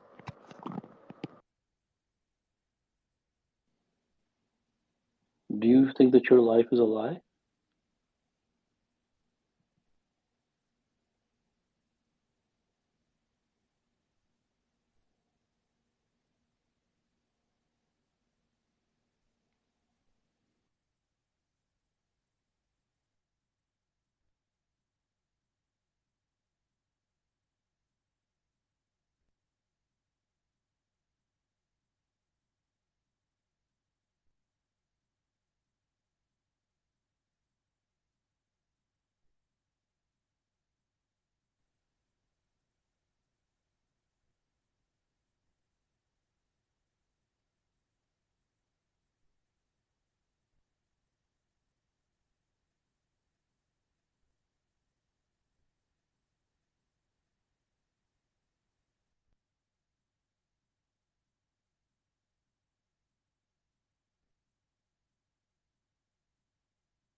Hi. I've been having a harder time detaching from. I found that detaching from family members is harder than other people, like friends and whatnot. And my question was to you: is there any sort of blood tie or any truth to any like blood tie between family members, or is that just a concept? Why does it matter? Number one, everything that you said is based upon something that you believe that you should do. Number one, why must you so-called detach from family members?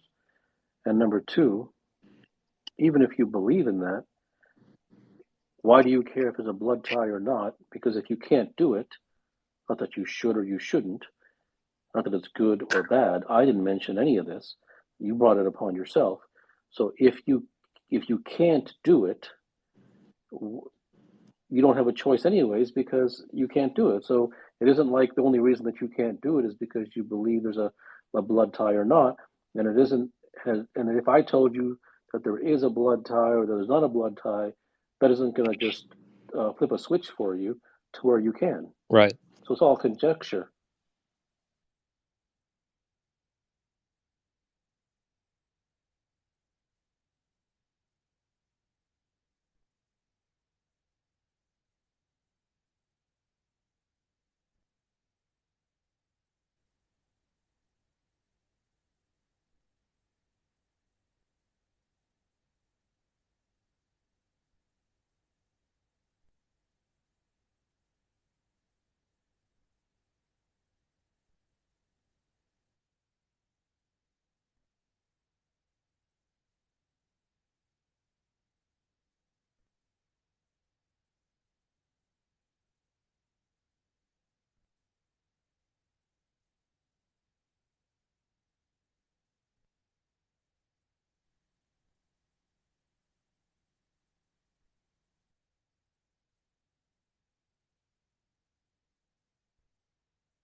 Don't raise your hand unless you have a question.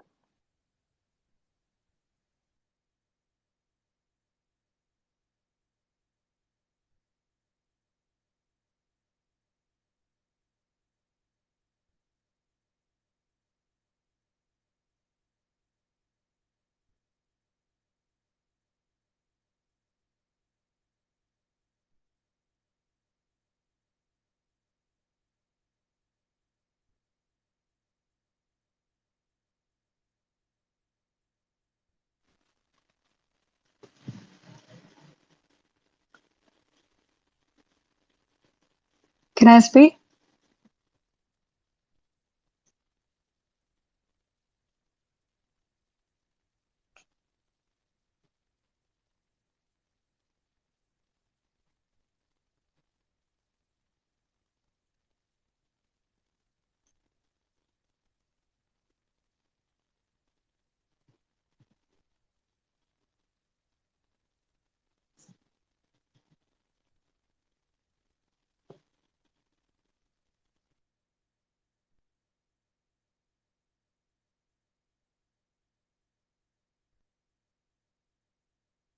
What should a person do if the things that they feel will bring them the most joy may cause deep pain to the people that they love? Well, your entire question is based upon premises that don't exist. So I'm not sure what I can possibly say to you that will resonate because you're not really ready to hear these things.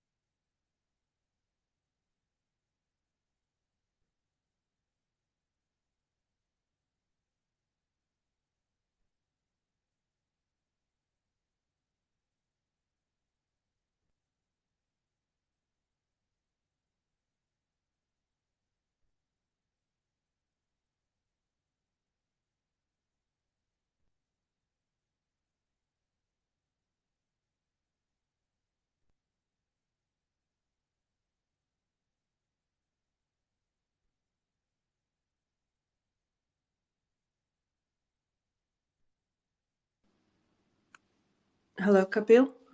Can you hear me?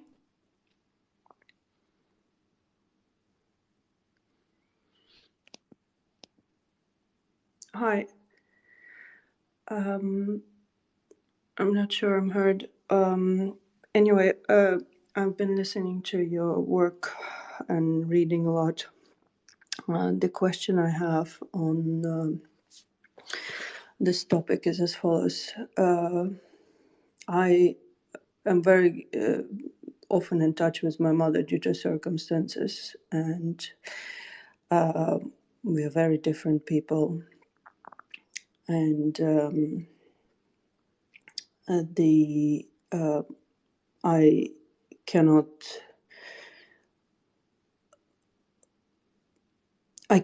accept the fact that she is well, I cannot be nice to her when I know that she is supporting Putin and the war that he and the pain that he is inflicting on others, or the invasion of Ukraine. So my question so we just walk past each other and we talk about basic things like child and admin, but my question is what bothers me is that inside of me I feel that there is something that is bad about me not being warm to her. She's expecting some warmth from me, but I don't feel like giving this warmth. And I understand that I don't, I can't make her change, and it is what it is. But there is something about me that bothers inside me about myself that I cannot show her kindness. So when the something within you that bothers you Yeah. reaches a fever pitch, reaches a particular level, Yeah. then whatever you feel will need to be done, you will do. And until that time, you will allow beliefs and opinions to override communication and expressing or getting along or whatever it may be. And nothing about it is good or bad or wrong or right.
I'm new to this. I recently joined the space, and I honestly don't know your work, but I've liked your all of your answers, and I would like you to ask if you have something in your brain that is telling you that time is running, time isn't stopping, time is you're wasting time, and if you are very excited to do something or want to do something, actually do it, and you don't make mistakes, other people do it. How can you overcome this impotence that gets into you and you uh,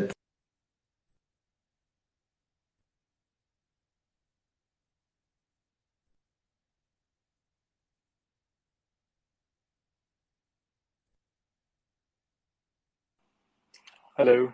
Hi, couple. So I saw that I've got a lot of conditioning and I've been trying to peel off the layers for some time now. One thing that you said last time that really hit home was examine what your heart genuinely seeks aside from conditioning. And I've been doing that, but I haven't found conviction. And in trying to understand and transcend my mind or like the illusion of self, I find myself in like a loop between multiple selves that often contradict each other. And I'm trying to understand and accept each of these and hope that that will resolve them and get closer to the truth. But I guess my question is this, Are you an intellectual? I don't know how to answer that, but as in, do you mean Uh, that I have a tendency to intellectualize things? no. Are you an No, academic? I'm not. Are you a book reader? I do read books though. So you're that's the trouble that you're in is you're doing all these things. They're all intellectual things. Hmm.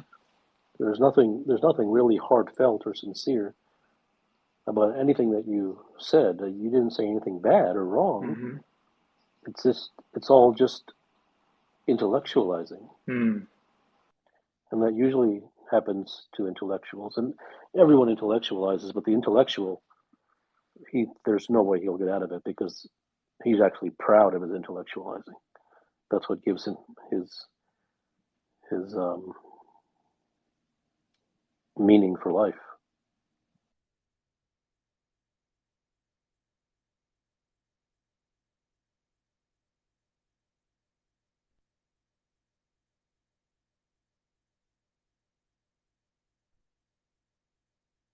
My question was regarding like I've seen your listened to your lectures about there can never be an art teacher. So my experience in terms, I used to like to sing, and I used to sing a lot of songs by myself, and they never really were good. And then I have a teacher now, and I definitely see a marked improvement since joining him. So I'm just trying to reconcile that experience with your with what I heard from you, that you can an art teacher is a contradiction in terms, is what you were saying. So I know that. So number one, you should never listen to me. Number two, you must view everything through your own experiences. Don't believe me ever, because I never ask anyone to believe me. Number three, if you have found that what your teacher has given you is art and that you are producing greater art, then by all means continue on.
So I've gone through a difficult situation in my life right now where I've lost my daughter.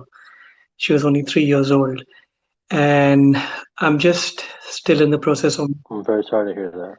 Thank you. And I'm still in the process of making sense of everything, of just trying to make sense of life going forward, and not able to wrap my head around it. Yeah, and I'll be honest with you. There is no making sense of it.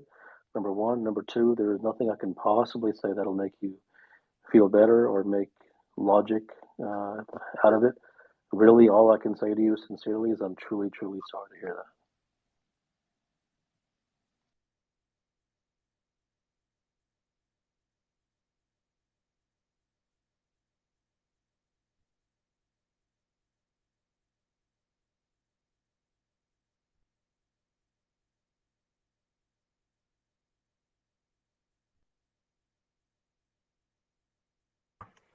Guilty of reading a lot of books. I've had the same sort of questions. What is life? Where did it all come from? And where it is all heading? And so I did the usual circuits: philosophy, Western, Eastern, science, including a lot of your books. And I've taken joy in reading them, and sometimes pride also that I understand this concept and I'm explaining it to someone. But then someone comes and asks me, what have you attained?" And I realize all I have is words and theories. And even you mentioned sometimes, like, are you a Buddha yet? Or why are you not? And I don't even know what it means to be a Buddha. Uh, so, my question basically is, after reading all of this and realizing it's just theories and some of it is all non falsifiable in nature, what is it that one gets at the end of all of this? What is it that the great people throughout history, if it is all true, the stories, what did the Buddha or Ramana Maharshi, etc., what did they chance upon? Sincerity, sincerity, devotion. They weren't chasing intellectualisms. When Buddha first went into the jungle, what happened? He was given prescriptions by the ascetics. And for some years, he sat and drank his own urine and became emaciated and ate 1 grain of rice. And he did all the nonsense that they told him to do. And what happened? Nothing. Therefore, he left because it was all crap. And the lesson there, as is the same with anybody who truly achieves anything that is of any extraordinary level in life, it's all about sincerity. It's seriousness. It is doing what needs to be done to get to where one wishes to go. No backup plans, no nonsense, no follow this, follow that. All those people who have followed this and followed that have gotten nowhere. So, sincerity, bottom line, there's no getting around it.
I firmly believe that we all are here to survive well, and all.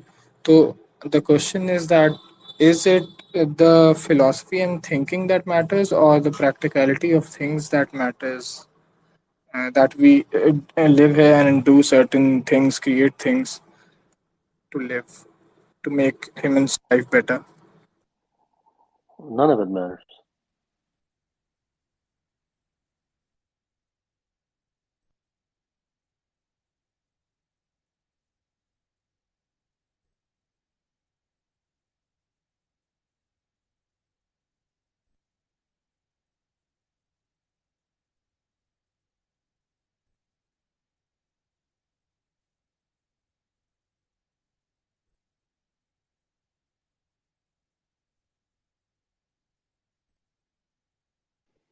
Do not raise your hand unless you have a question.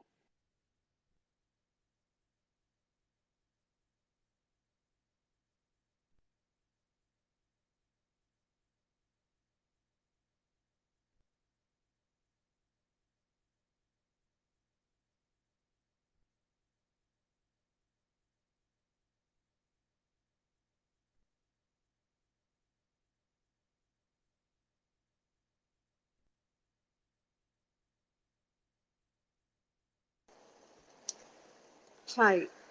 I've read a lot of books on Buddhism and the concept of Buddhism. Um, I'm a normal person who's doing a job and learning to meditate and do multiple things. There is constant chaos that goes in our mind, and it's just very difficult to control sometimes. Um, what a normal person should do and how one should live life with this chaos, or even if the meditation or anything is not working out. Well, there's no even if. The meditation will not work. But don't take my word for it. You'll find out for yourself soon enough. So no one, the Buddhism and all isms and this ism and that ism, it's for the common and the mediocre and the masses. Those are things just to keep people busy. It's to keep them occupied. It's like people who they keep the prisoners busy by making them break rocks or do the laundry. It isn't real. It's nonsense. So you can meditate for the next 5,000 years. You won't get anywhere. But you shouldn't listen to me. Does that mean that you should stop meditating? No, because if it's in your heart and you are moved to do it, then there's no reason not to. But you can follow every ism by the book, and the Gita's on every single shelf, and so is the Four Noble Truths and the Eightfold Path. And how many Buddhas do you see walking around? So compare the number of Buddhas you see to the number of those books that are sitting on the shelves. Compare the number of Gitas that you see compared to the number of Krishnas walking around. It's all nonsense. Nothing happens that way. Buddha would never have become Buddha by reading a Buddhism book about the Eightfold Path and the Four Noble Truths. It's crap. It's not real. It's just to keep you busy. And Krishna did not become Krishna by reading the Gita. Does that mean that the things that are written in the Gita are wrong? No, it doesn't mean that. Does that mean that it doesn't contain truths? No, it contains some truth. But the individuals who read those books are doing so in order to find prescriptions and how-tos and methods. And in all, the reality of the situation, as ironic as it may be, is that the spiritual books that reveal any truth at all can only be imbibed by one who has already reached a certain level of enlightenment or realization. That's the irony. Because if one has not, those books will do nothing for them. They might as well read comic books.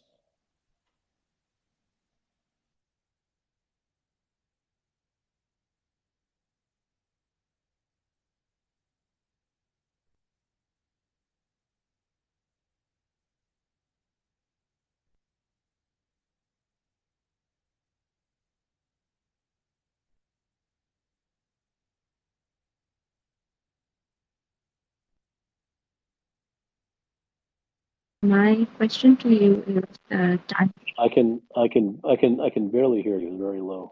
my question to you is that I read Bhagavad Gita and it says that there's answers for every question of your life in it. So, but by implementing it or by just reading about it,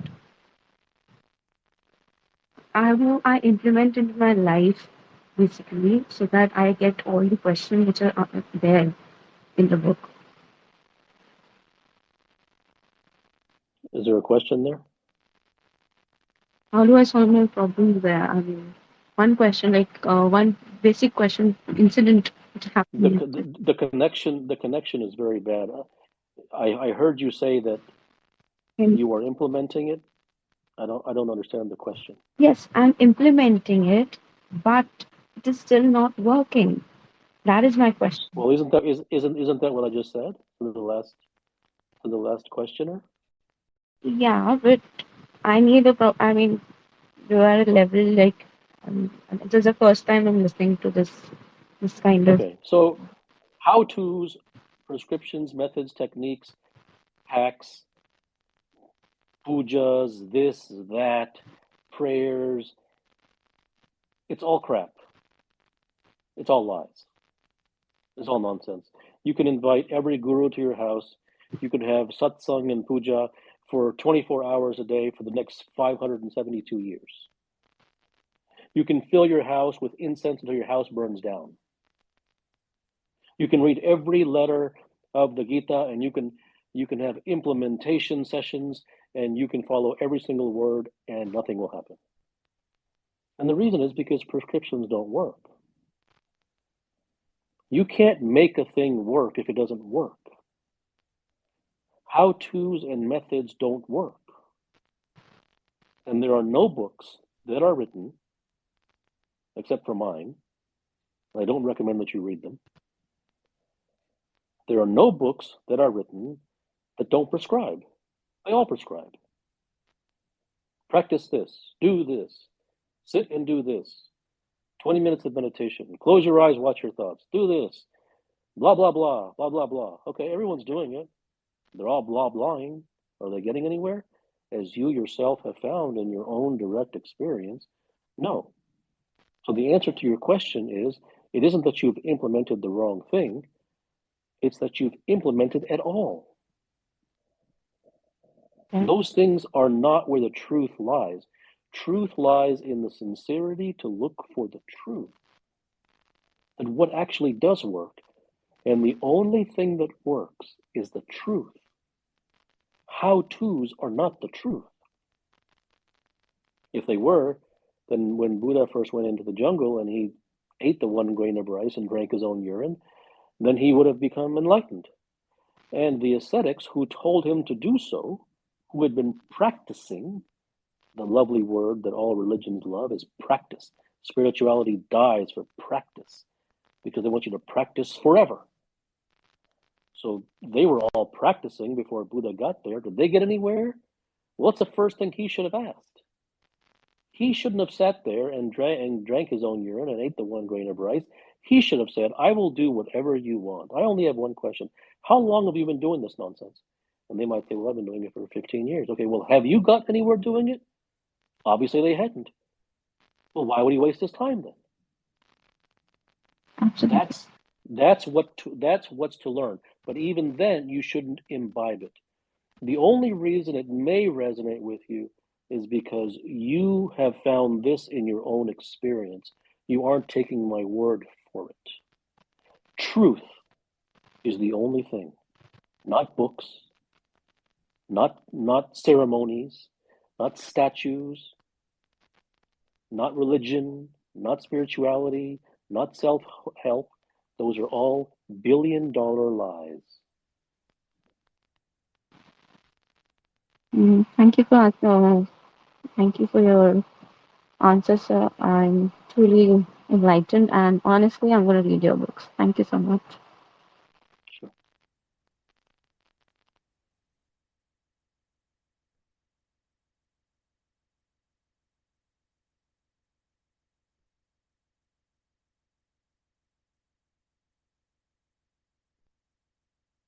Ask what was the purpose of the scriptures?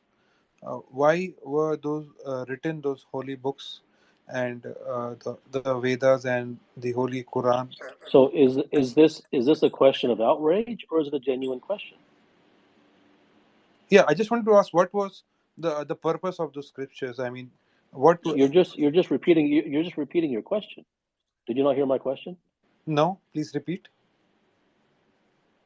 Is this is this an outrage, or is No, it a genuine no, question? no, no, no, no, no, no. Just I'm just curious. Nothing an outrage or something of that Okay. sort. So first of all, I didn't write those things, so I don't know. You'll have to ask the authors of those things. So I cannot speak for them. I can only tell you the effect of these things. So if one discovers the effect, whether even if they discover that the effect is positive for them and that benefits them, great. Or if they discover that the effect has no use to them, fine. But either way, it doesn't matter why it was written. That's a waste of time because there's, life is moving on and one's life is going at every minute. So there's problems and there's issues and there's suffering and those things are require a person's attention. So why they're written, who cares? The bottom line is, does it work or does it not work? And it isn't for you to believe me. Let's examine it for yourself. Thank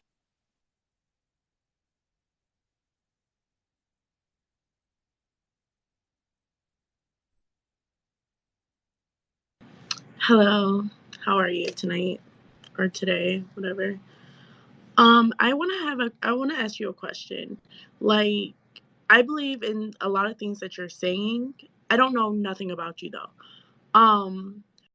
I just want to know, like, what is your believings? What is your teachings? And I just want to get a more understanding of you.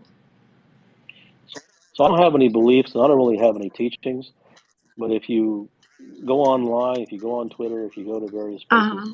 if you Google, you can read about. There's enough there to keep you busy for years.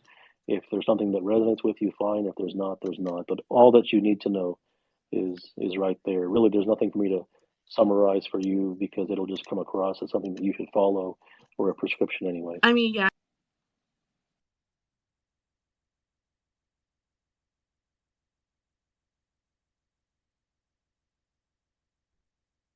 I had a question, kind of based off of the prescriptions 2 speakers ago. I think it was like towards the end of what you said in regards to prescription. So I just wanted to get a clarification on it. So if what you're saying is, how do I say this? If someone is drawn to things like meditation or kirtan, for example, and they find truth but it's natural and organic and they find truth within that versus someone telling them to go practice meditation, to go practice kirtan, is that what you're saying is the difference, that you can find truth if one is following their own, or that you will not find it within meditation at all, or you won't find it within kirtan? Anything that one does in order as a practice or a how-to or a method in order to get something else is Right. false. If they do it because they're moved to do it and they just happen to enjoy it, the same way that they happen to enjoy a walk in the park, or they happen to enjoy eating ice cream, or they happen to enjoy flying a kite. There's no evil in that. If that's what one wants to do, one wants to do. That's a separate thing. But if the question is, will that get me somewhere? No, it won't. Right. Okay. Thank you so much.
as a person who's trying to reach the truth, the essence of the truth, or the raw truth, why will he lie to himself? And I'm lying to myself from the past, I don't know what time. I can see myself lying to myself daily. So, is it through the constant lies I reach to the essence of the truth? That's all you know. That's all you know. Because that's what society does. And by living in society, one becomes a repository for lies.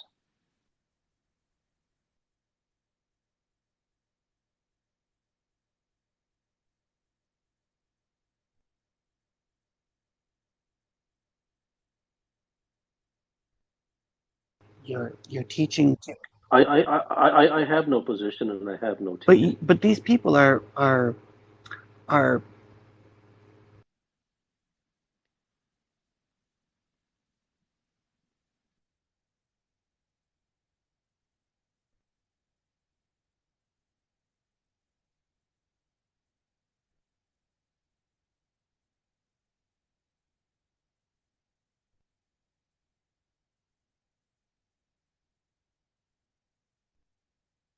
How do we define? How to distinguish truth from the societal conditioning? Uh,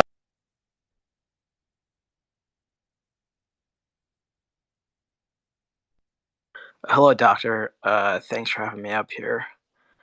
I guess I have a question. So, how does okay? Let me rephrase that. Where does discipline come in when looking for the truth? I mean, does the truth come before discipline, or should somebody be disciplined about the truth? Discipline is just a made-up word.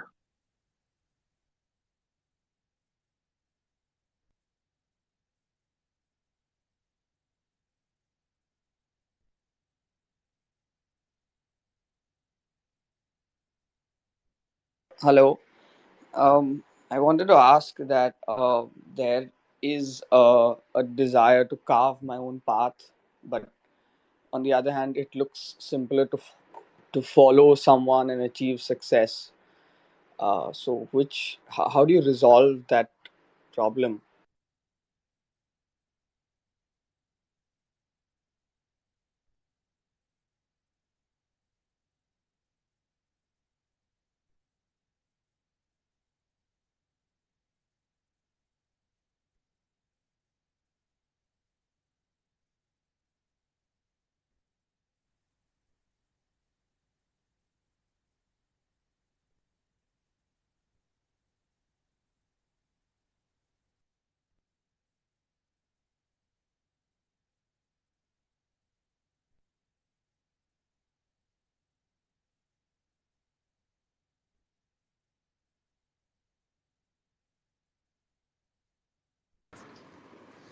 So I'm new here and I don't know how this works, but you just remove the people who are asking questions that you cannot answer or you think are too little for you to answer?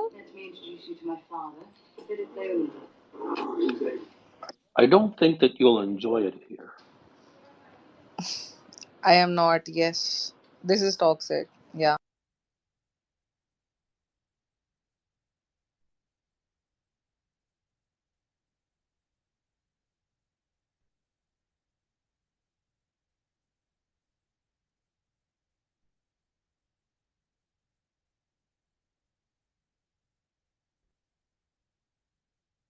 Why is your entire life a lie?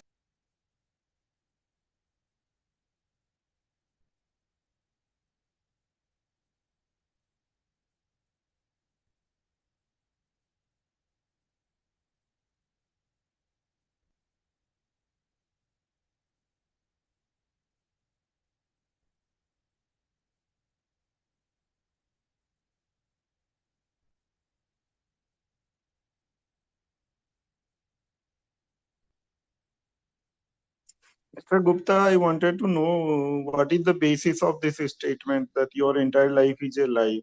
Is it applicable to you also, or others only?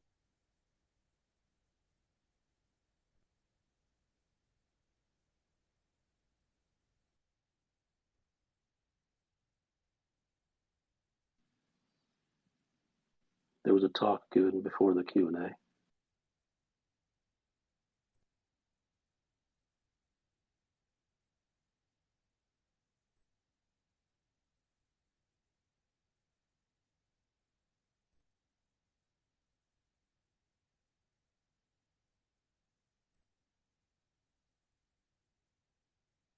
Seeking truth, and you've also mentioned it's in the DNA. I mean, I don't get that when we say DNA. Can you please elaborate on that? What does that exactly mean? What's the cause of this sincerity? If that One's nature, one's sensibilities.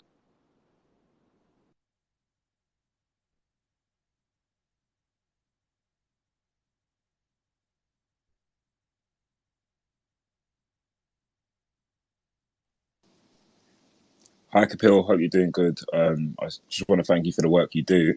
And I wanted to say, basically, I might be going off topic, but I'm really driven by business, right? I know exactly what I want.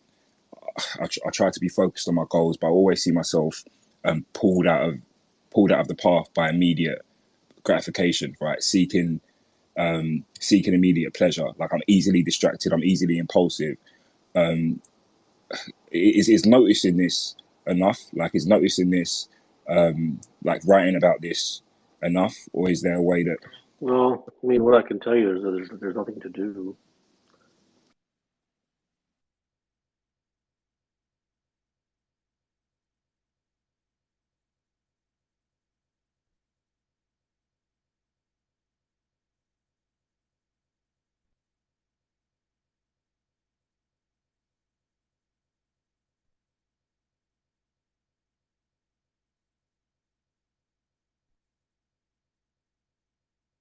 mental health. But last 10 years I'm trying, but there is no improvement. So how from where I should search the truth? Where truth lies in my situation? It all relates to exposing oneself to truth.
Hi, Kapil. You have mentioned in one of your writings that man is an 11th hour creature. It feels true for me. Is this reason why prioritizing arrival more than the journey works? Because it takes me away from my nature? That is my question. If one prioritizes arrival, that means they prioritize where they want to go.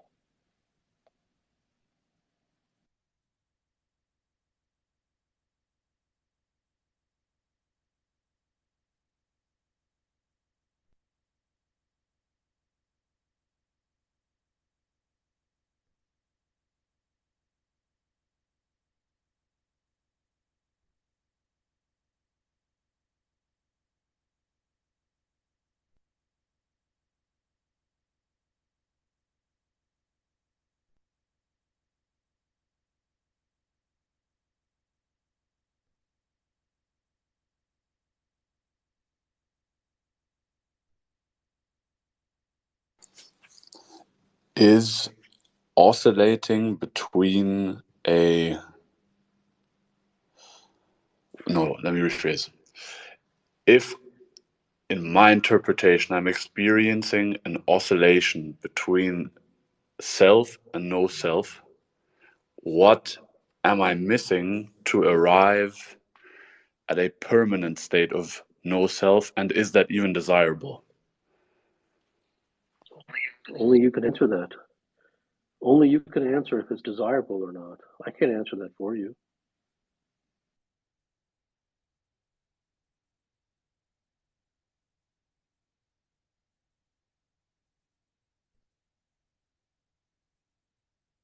Hello, Dr. Gupta.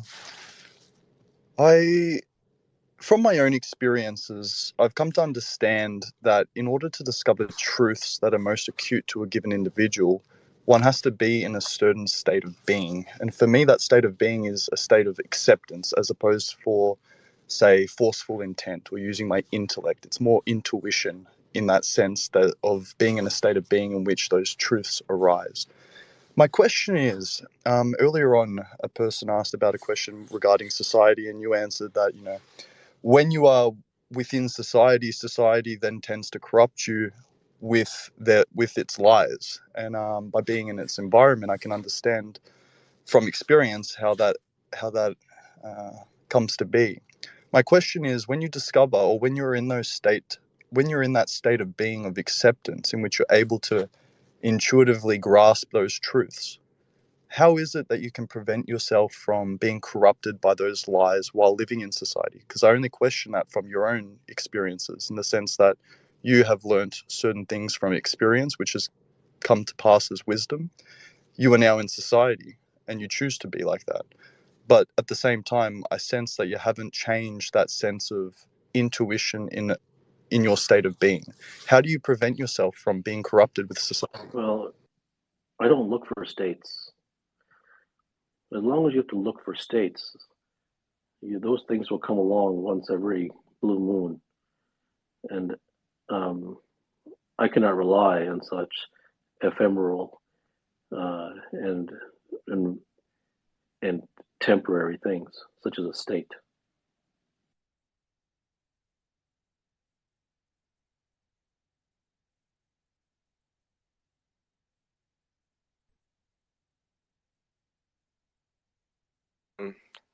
I don't really understand why is that you have many times mentioned in your writings that once someone attains no mind, he can have all the fame and money he wants. Let me explain that. It really seems foreign in the sense that the people who are really devoted to truth just know or sometime will understand on their path that freedom is the only effective and practical thing they will ever encounter in their lifetime. Thank you. I don't see if there's a question there or not. And the paraphrase was not accurate because the context was not accurate.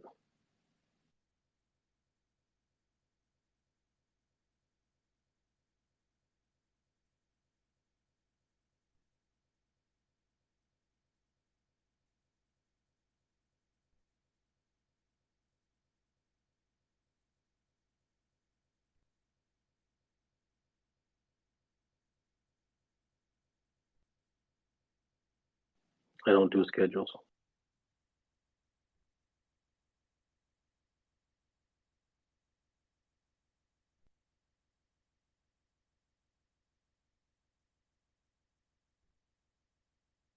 that you do. I've benefited immensely from the books that you've written. So one of the questions I had is in the book Atmaman. At the end, you mention this thing called perception training, which allows one to own their craft. Could you elaborate on it? No, I don't elaborate on anything, but I've written about perception training, and I think I might have even done a direct truth podcast on it. But it's too involved, and so in elaborate. I don't do elaborate. If you have a specific question, I could try to answer it if I feel like it. But um, perception training is a very involved thing for me to elaborate. We could be here for the next 4 months.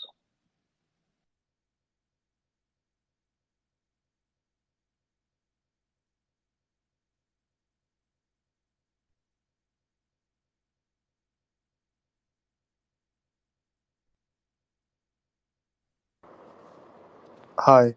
I just wanted to ask, the truth that you speak of, is that a subjective truth or an objective truth?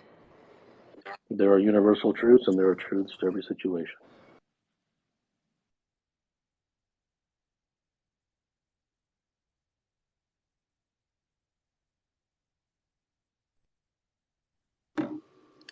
Hey, Kapil, I just wanted to say thank you for doing these. My question is, if there's a lack of performance, whether it's in any domain, does that always necessarily mean there was a tinge of insincerity, or is a lack of performance, can that also be a consequence of the natural progression within the craft?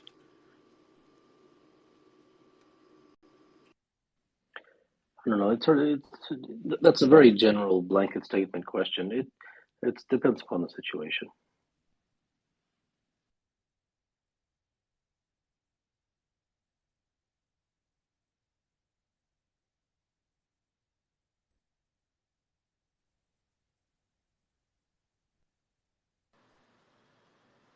If you have a hello, if you have a closed one that's going through a really serious health issue, how do you move on with your life? There's no how to.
I have been listening to your books and reading your stuff, whatever you put out on internet from last 1 year.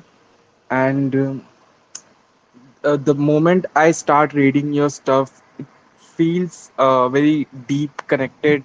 I like I have like something with it within me resonates very much. Like from the day I was born or from my childhood days, like those things really resonates with me.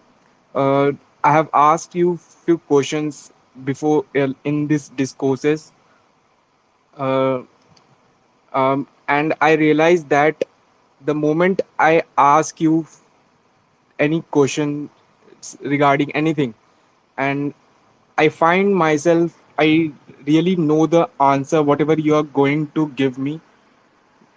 Answer in the sense whatever the response you are going to give me, and upon but still I ask you the question. Maybe because the when you speak those words, what I want to hear. The words become stone at my heart from listening from your mouth. Maybe that thing really helped me a lot. I'm still not close to what I should be, like what my heart should be, what I feel, but uh, it really helped me. I don't think uh, I, I I think this is what I want to say, I guess. Okay, thank you. Thank you.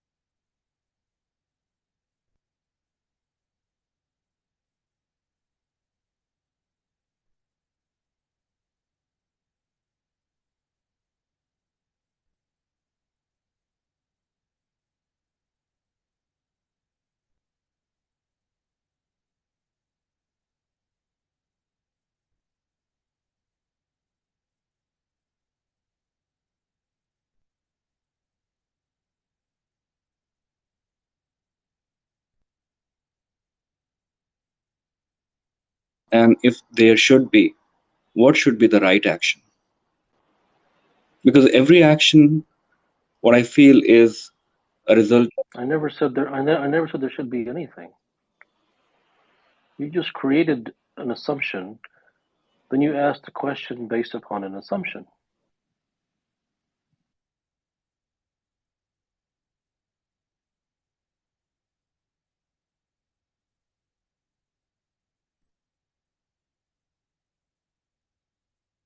Is it self-help is against us? Is it because it is a partial truth or it's not timely?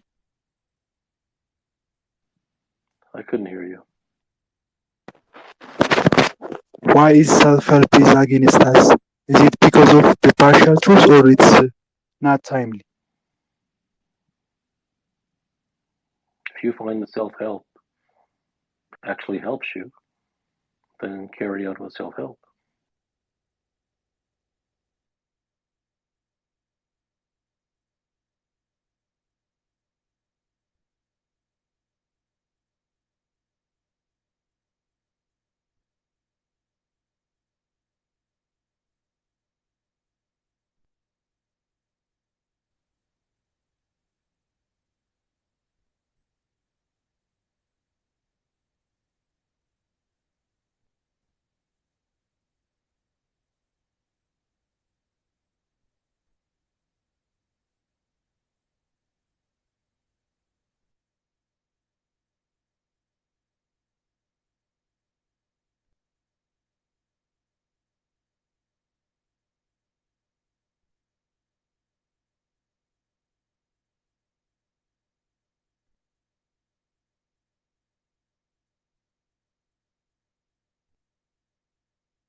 is that desire also not created by the mind, or is it created by some deeper consciousness that's inside a human being?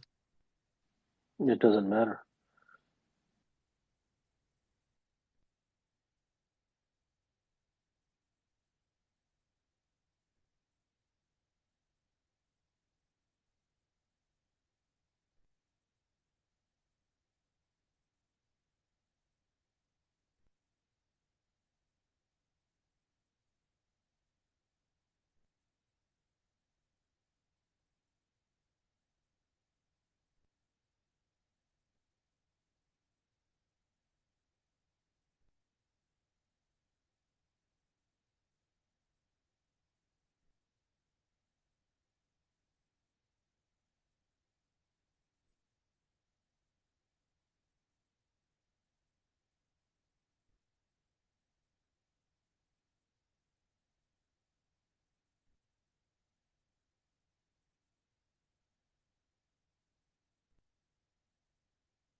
Is the world of desire limited, or where do we go to acquire new desires?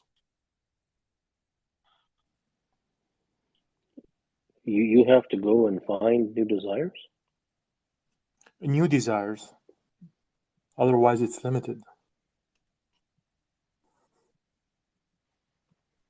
I can't even begin to answer that. The question has the question is so steeped in a lie. There's nothing I can even begin.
internet these days, they start saying that they are meditating for hours, and then I'm not able to understand what they are meditating for. My friends, they keep saying that they are meditating for hours and hours. What do you care? What do you care that what they're doing? Yeah, because I'm not able to understand that what is the meaning of that meditation. For me, meditation is that's a fundamentally different thing than you trying to figure out how other people are viewing it. okay. So why do you care what they're doing? Let's say if I say the meditation is simply solving the problem at hand, so does that definition go all in all work for everybody else? I don't know. Does it solve your problems? If it does, then it would be foolish to stop. If meditation solves your problems, if anything solves your problems, if chewing bubblegum solves your problems, if jumping up and down 6 times and then taking a knee and then smacking yourself across your face, if that solves your problems, why would you stop? Why are you asking me? Okay. Obviously, you have done meditation. Obviously, you've looked at the results. And if the results that you find are those that you seek, why stop?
Hello. Hello. Hello.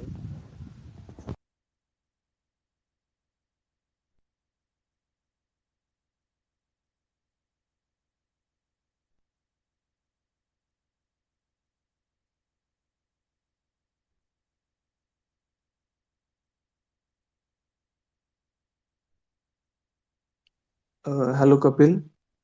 From childhood, we have been told that we always have to compare ourselves to others, our brothers, and in school and in colleges, we compare with ourselves to our friends. And now that I am on my own, after completing my education, whenever I come upon a truth which I know in my heart is true, but I couldn't help myself but find a reference point because of the conditioning that has been done from my childhood. So I just wanted an insight from you on that. An insight about what? I mean, it's okay. Nothing. Thank you. Thank you. Nothing.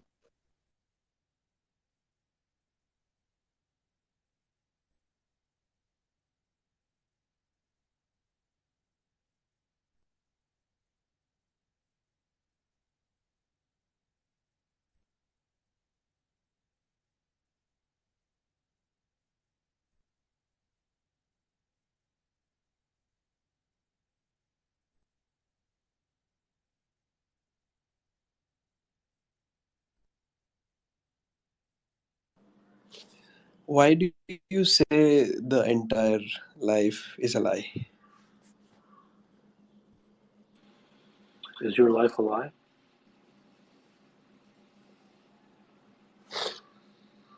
At least now I don't feel so. Okay. So you'd be foolish to entertain anything that I say. If that's not in your experience and you don't feel that it is, drop it.